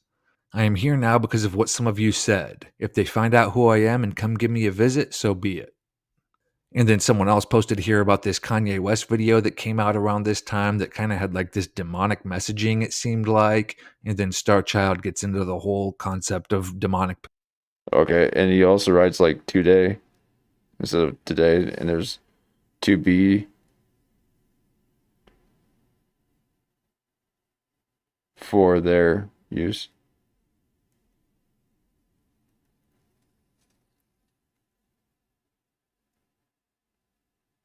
Possession, and he says it's not trying to say anything, it's saying it. He's full of them. One too many. Here, let's back it up here. fulfilled bastards. I am here now because of what some of you said. If they find out who I am and come give me a visit, so be it. And then someone else posted here about this Kanye West video that came out around this time that kind of had like this demonic messaging, it seemed like. And then Star Child gets into the whole concept of demonic possession. And he says, it's not trying to say anything, it's saying it. He's full of them. One too many. They all want to be inside who is on top. They want to be inside who is in the limelight. They run like a bitch when that person is outcast. All of the famous ones eventually get too old and haggard for their use. They leave. When they do, all that's left is a mangled soul and a wrecked body. Look at even the greatest. Dean Martin was a delusional walking skeleton. One example. You can rattle off thousands more. They were like Kanye. One too many demons. And then someone else posted in response to that message, he said, so you're saying the demons pile onto or pile into the current hot stars and then jump out when that star is all used up? And Star Child responded, that is exactly what I am saying. You believe it or not. The ones at the very top are no longer just that person that got there. Never. They are full of alters. That is the fancy name for demons. They are fragmented into compartments that each have their own special traits. And then somebody posted a long post about people selling their souls and demons coming to fruition on planet Earth. And Star Child said, I promise I am not trying to be an ass when I say what I'm about to. I'm not trying to say you're wrong, because I'm as far from an expert as there is, except when it comes to things of Satan. That I know all too well. Where you are wrong is that you feel like they are coming to take us. They are here. They have been here for a long time. They are trapped here. They have been inside most of the top of Hollywood you have paid to watch. You are actually watching more than the star. They already have most of our souls. We are fighting to get them back. I know that I am. And then a little later, Star Child posted again. He said, I have some real news for you. A couple things, actually. First, they have cut Ashley Simpson from Melrose Place. They did this abruptly. I had a bud tell me that her and her family were told about this thread and that Joe listened to the calls that were made to his office. Now, all of a sudden, Ashley is leaving a primetime show, which many would kill to be on. He said that she left, that they didn't cut her. He and I found it a little bit too coincidental that this thread comes out and then she decides to bolt from the limelight. The other thing that is spreading around these parts is that a death threat was made to a top actress just this past week because she told friends that she was going to talk just as Mackenzie Phillips did. They evidently threatened to kill even her 9-year-old cousin. They took a pic of one of their goons standing behind her cousin outside of a mall entrance holding a pistol over the little girl's head. This guy was half covering his face and standing just behind the girl, so she never knew he was behind her or doing this. They sent the pic to the actress and she freaked. This is what we are up against. They will do anything to stay in power. And then this was Starchild's final message. He says, it would be great if the author of this thread could get the insider to just put his video proof on the internet. I don't get why they aren't simply replying anymore or giving us updates or something. All it would take to end this evil is for one person to come forward and do what is right. I'm beginning to think that I have just gotten my hopes up and there really isn't any proof. It would be hard to get people to believe what's been happening without seeing it for themselves. Getting a major media outlet to show the evidence to the public won't be easy either. Many of the major newspapers and TV stations are owned by the same evil people trying to cover all this up. The way I see it, the internet is the only way for the truth to be told, and me and many others are hoping beyond hope that it can be done with this thread. And so the question that people have always wondered is, well, who was Starchild? Who was this guy? And he gave a few clues about his identity, but it's really difficult to pin down who this could have been because he himself said that he was purposely sprinkling in incorrect info about himself in his posts because he feared that he'd be killed if it was known that he was the one who was posting all of this. And really, one of the first things I thought of when I saw this story about Rob Reiner's murder was wondering if his son could have been Starchild, because there are some similarities, and the first most obvious one is the drug problems, the fact that Nick Reiner had... Okay.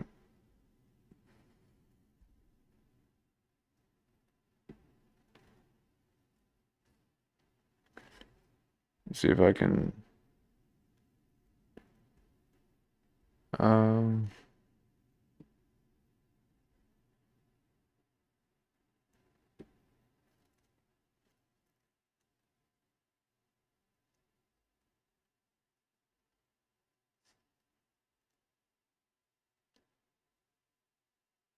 Trying to locate a file real quick here.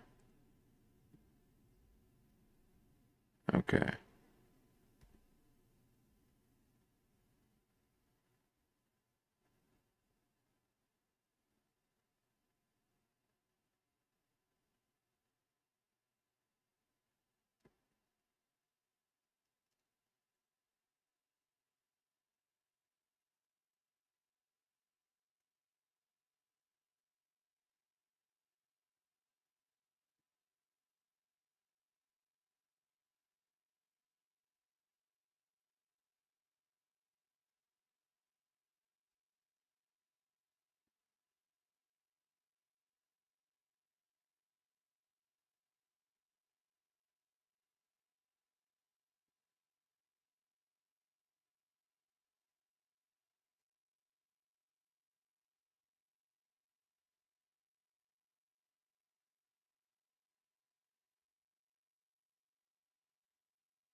What sounds like just an absolutely awful drug problem. And Starchild also talked about his problem with drugs, but obviously it's Hollywood, and obviously there are tons of kids out there who have drug problems. And Starchild also said that his dad had once been a big deal in Hollywood and was now not nearly as popular as he once was, and that's definitely true of Rob Reiner. He was a huge deal in the 1970s. He was one of the stars of All in the Family, and then he became a very successful director in the 80s and 90s. But by 2009, his career was pretty much irrelevant. He directed a few films, and almost all of them were just total box office bombs that no one has ever even heard of. He didn't really act anymore other than having a few guest roles. Really, the only time he ever made the news was because he was so outspoken politically. He was constantly ranting and raving about politics, but that's really all he's been known for the past 20 some years. So when Starchild mentions that his father was not nearly the star that he once was, that would definitely describe Rob Reiner. And it's also interesting how Starchild typed his posts, because he claimed that he was in his 20s, so that wouldn't match up with Nick Reiner because he would have been about 16 back in 2009. But Starchild did say that he was sprinkling in disinformation into his posts, and the way he types really seems more like a teenager, and how a teenager would type. He uses the number 2 instead of TO, uses the number 4 instead of FOR, just uses a whole bunch of shorthand and just awful punctuation and capitalization. So it really does seem like a teenager is the one who's posting these posts, and that would match up with Nick Reiner's age at the time. And another interesting thing has to do with the Reiner house. So obviously Starchild talked about how there was a dungeon in his father's house where some just absolutely horrible things happened. And the house that the Reiners lived in has a really interesting history. It was originally built by Henry Fonda, and Henry Fonda definitely seems like the type of guy who would have a dungeon built into his basement, because the Fonda family is up there with one of the most messed up families in all of Hollywood. And most know that Henry Fonda is the father of Peter Fonda and Jane Fonda and Bridget Fonda, and he himself was a big star back in the day, and he has quite the interesting background. His wife Frances was committed to a mental asylum, and she committed suicide by slicing open her throat in 1950. And Henry Fonda's first wife was Margaret Sullivan, and she too died under very unusual circumstances. She had also Right. I'm sure she did. been committed to a mental asylum for a really long stretch during her life, and she was found dead at 50 years old in a hotel room. And a lot of people believe that this death was Wow. also a suicide, but she didn't leave a note, and so the official cause of death was just given as an accidental overdose of drugs. And Margaret Sullivan's daughter had also been committed to a mental asylum for a long stretch during her life, and she died just a few months after Margaret Sullivan. And then her son had also spent time in mental asylums, and he eventually committed suicide years later. So there's some really dark stuff here surrounding Henry Fonda, and Henry Fonda's kids also turned out to be just pretty much just wackos later in life. There's tons upon tons of articles out there about them that I won't really get into here, but that is a lot of people close to Henry Fonda dealing with mental issues, oftentimes very severe mental issues. It definitely does seem like this whole epidemic of really bad stuff surrounding him could stem from some sort of abuse or something even worse than that. And I found it interesting that Henry Fonda was the one who built the house that the Reiners lived in and where Nick Reiner murdered his parents. You do So really bizarre. wonder if there are some secrets in this house, because obviously, as I mentioned, one of the things Starchild talks a lot about is how his father had a dungeon in the basement of his house where a lot of the abuse occurred. And with this house being built by Henry Fonda and him being connected to just Wow. all these deaths and suicides and people with mental problems, you really do wonder if this house might have had some sort of dungeon in it or secret room that Henry Fonda had put in there. Now, we don't know if there was any kind of abuse like what Starchild talks about going on with Nick Reiner. It definitely would not surprise me, but information like that hasn't been released yet. I did find it interesting that this video surfaced after the murders. It's been posted on social media in a few places, and it's from a roast of Rob Reiner back in the early 2000s. And I won't play the video due to copyright, but you can find it on this page that I have listed here. And in the roast, Al Franken and Billy Crystal make some pretty inappropriate and definitely curious jokes. So first up, Billy Crystal, during the roast, he said, "What I love most about Rob is his deep, almost suspicious love for the kids. He freely gives them his time, his money, whatever it takes to get them into the van." And even more disturbingly, Al Franken told a pretty detailed joke about Rob Reiner being abused as a kid by his father, Carl. And he said, on a typical night, Carl would slip into Rob's bed, roll him over, swab him down, and say something like, "I'm thinking about hiring Maury Amsterdam to play Buddy Sorrell. What do you think?" Well, the success of the Dick Van Dyke Show changed things dramatically. Carl started inviting many of his famous friends to blank his son. That list includes some of the greats in comedy: Paul Lynde, Dom DeLuise, Rip Taylor, Danny Kaye, Charles Nelson Riley, and Rock Hudson, who I don't think is that funny. And obviously, that's a pretty awful thing to joke about. If you didn't know, Rob Reiner's father, Carl, was majorly involved in Hollywood. He created the Dick Van Dyke Show and involved in just a ton of roles over the years. And a couple Well, pictures of good on them him are for kind of calling it out. disturbing, Oh my given God. what Al Franken said in this joke of his. There's a lot that's been written about how abuse and how it is usually generational, how people who are See, but that's the whole kissing on the lips thing. That's what I saw. Will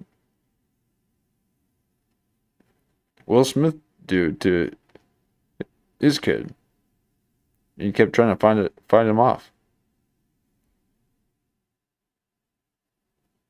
So if they passed him around too. abused as children, then go on to abuse their own kids. There's a lot out there about that. And like I said, we don't know for sure if anything like that was going on with this family, but it definitely would not surprise me. Because obviously it takes a lot to slit two people's throats. I mean, that is just unbelievably extreme. You really have to have just a ton of repressed anger towards someone to do something like that. That definitely to me seems like there has to be way more to this story than Nick Reiner just having some spur of the moment reaction while he was having an argument with his parents. Even if he was like really hopped up on drugs, I mean, it takes a whole heck of a lot to slit two people's throats. And then I also did want to point out that Starchild did say that he was somewhat well known from acting. And back in 2009, Nick Reiner wasn't famous at all. He hadn't been involved in any movies or TV shows. So that obviously wouldn't add up with him being Starchild. But again, this could have been just one of the lies that he told to make it harder to identify him. So there's no like smoking gun that says Nick Reiner was Starchild, and one of the difficult things about it is that Nick Reiner was basically unknown until these murders happens. There's really not much older info or interviews out there with him. All people knew about him was that he had some mental problems. Even if he wasn't Starchild, the type of things that Starchild talked about really seem to be just so prevalent in Hollywood the more you kind of look into things like this. So even if he wasn't Starchild, you do wonder if all these problems that he had comes from the type of things that Starchild was talking about. But the interesting thing is Rob Reiner wasn't just some director in Hollywood. He's always been very, very involved in politics, like really, really high level politics. Most recently, he was on this committee to investigate Russia because they claimed that Russia interfered in the 2016 presidential election. And this committee was basically just like an all-out assault to try to take down Donald Trump. And on this committee, Rob Reiner was working with a former director of national intelligence and 3 former CIA directors. So that is some serious, serious power on this committee that just happens to also include Rob Reiner. So he was... Seems like the old mob again. Gathering their team. Definitely way, way more than just some Hollywood director. He was majorly connected to some extremely, extremely powerful people. And then a final note on this Starchild mystery. I've always just been so interested in this whole mystery of Starchild's identity. And there was a ton of speculation about who Starchild could have been when this thread was first posted. Some people thought it might be Corey Feldman or Corey Haim. One interesting guess was Andrew Koenig, and he was most... All right, so there you go. So Child could have been when this thread was first identity, and there was a ton of speculation about who Starchild could have been when this thread was first posted. Some people thought it might be Corey Feldman or Corey Haim. One interesting guess was Andrew Koenig, and he was most well known for playing Boner on Growing Pains. And he did have a famous father. His dad, Walter Koenig, was on the original Star Trek. And the reason people thought it could be Andrew Koenig was that Andrew Koenig, quote unquote, committed suicide right as this Starchild thread was popular. He hung himself from a tree in a park in Canada, and right after this suicide, Starchild never posted again. So it seemed like pretty suspicious timing. But here, Corey's wife filed for divorce on 10/22/2009.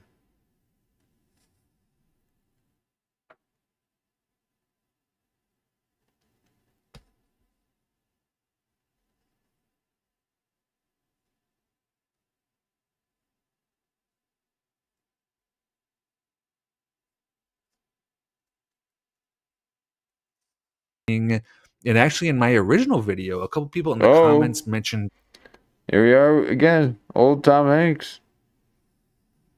Just like old Tom here offering his child, his sacrifice. Walk a mile in Chet Hanks' shoes.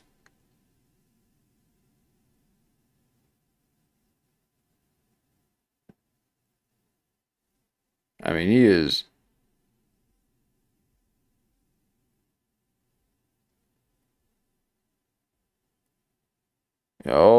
Tom Hanks here is like, don't mess with me. Old Chet Hanks here will take care of it for me.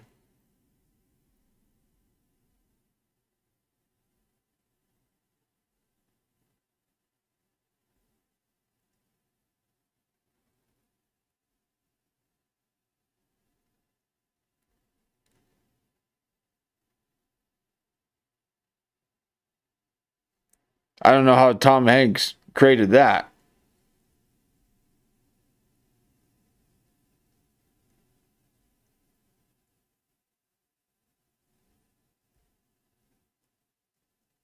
But we'll just go with it. Yeah, Tom Hanks. Chet is your child. Sure.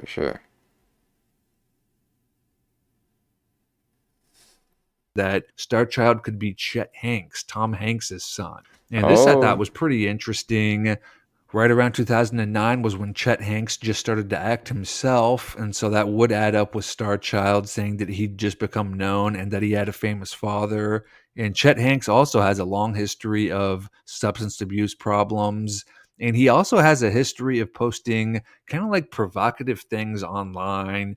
He made some posts where he talks about the Illuminati and these secret societies, claiming that he's either a part of it or he's trying to take it down. Some people think that he's just joking around in these. He also posted a couple messages during COVID where he said that COVID was basically the flu and he'd never get the vaccine.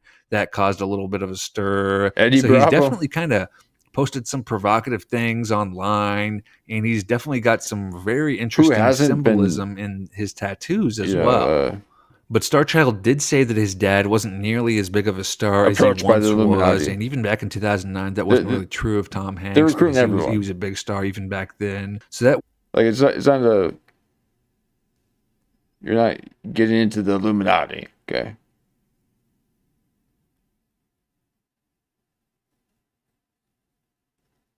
Like all the people that are saying those recruitment things. They're not Illuminati.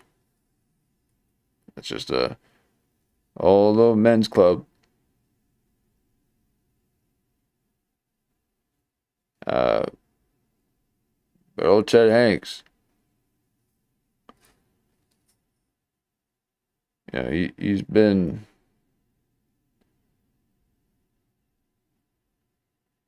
he was born in the darkness.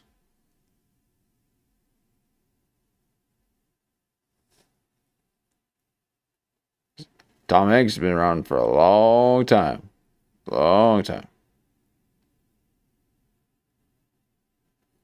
wouldn't add up with Chet Hanks being Star Child. But this whole identity and legitimacy of Star Child, it's a real interesting mystery to look into. And as I mentioned, there's nothing that's come out yet to indicate that there was any type of abuse going on with Nick Reiner. But between his really bad mental problems and drug problems and just the really extreme way that he committed these murders, it definitely made me think of this Star Child thread when I saw the news about what had happened. So maybe there's something here. Well, he wasn't convicted of it, right? Yet. Yeah, like could have been someone else.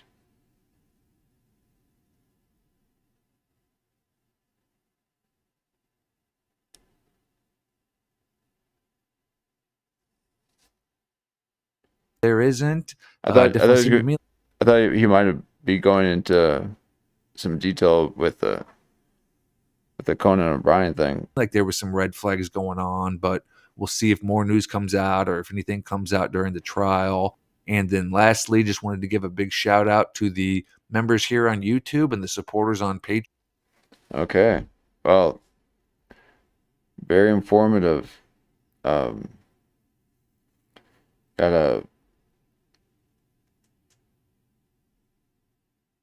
What was the one that we were just trying to connect with the Tom Hanks, and then yeah, a lot of connections to be made. Um, there was something about the Reiner thing that I wanted to say, and I just forgot it. But looks like it's probably about that time we can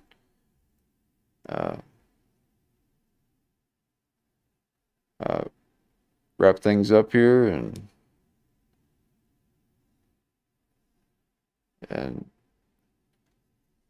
see about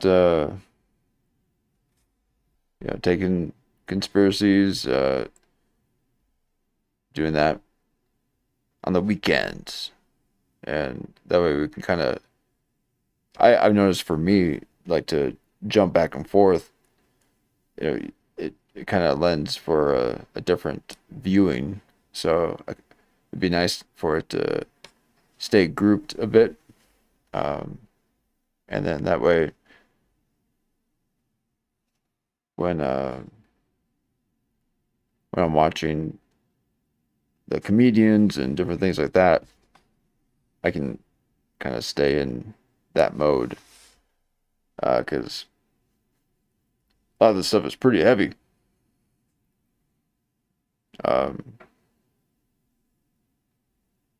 But yeah, this is great stuff here. Well, again, Jean-Pierre, appreciate the assist and all the information here too, because there you are. The somehow Corey Feldman's intertwined in all of this.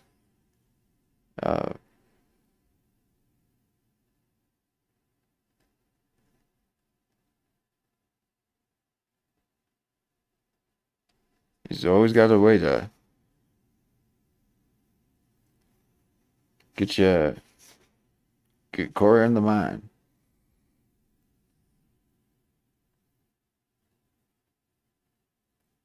But yeah, well, and again, Eddie Bravo saying, bit mafia style, and the other, the other control history, the Gemstone Files, saying again, that it's all mafia ran, and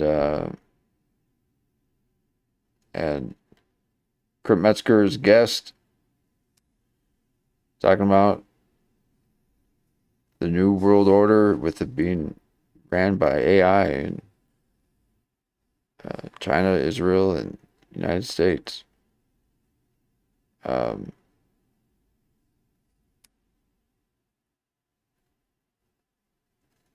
So that's going to be interesting.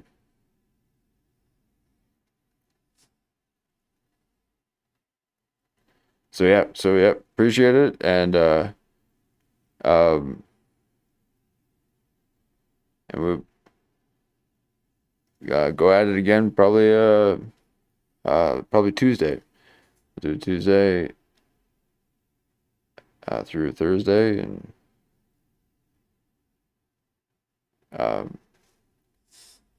see if we can stay on a little bit of a. Not that all this is. The murder stuff is definitely pretty heavy, but again, like, watching this kind of stuff is just a bit more educational. So I gotta make sure I transform it and present a bit of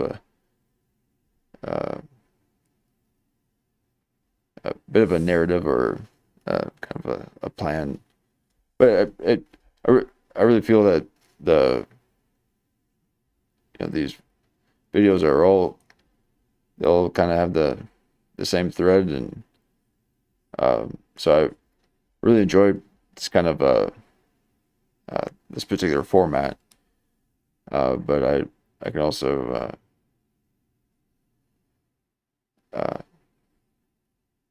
get more caught up in just the education part of it than the commentating. So we'll go back to the comedy for seeing how things are going there, and yeah. So again, appreciate it. Thank you so much, and until then, we'll see you next time. And this is not like a radio show. I'll have like music next time. We'll figure it out.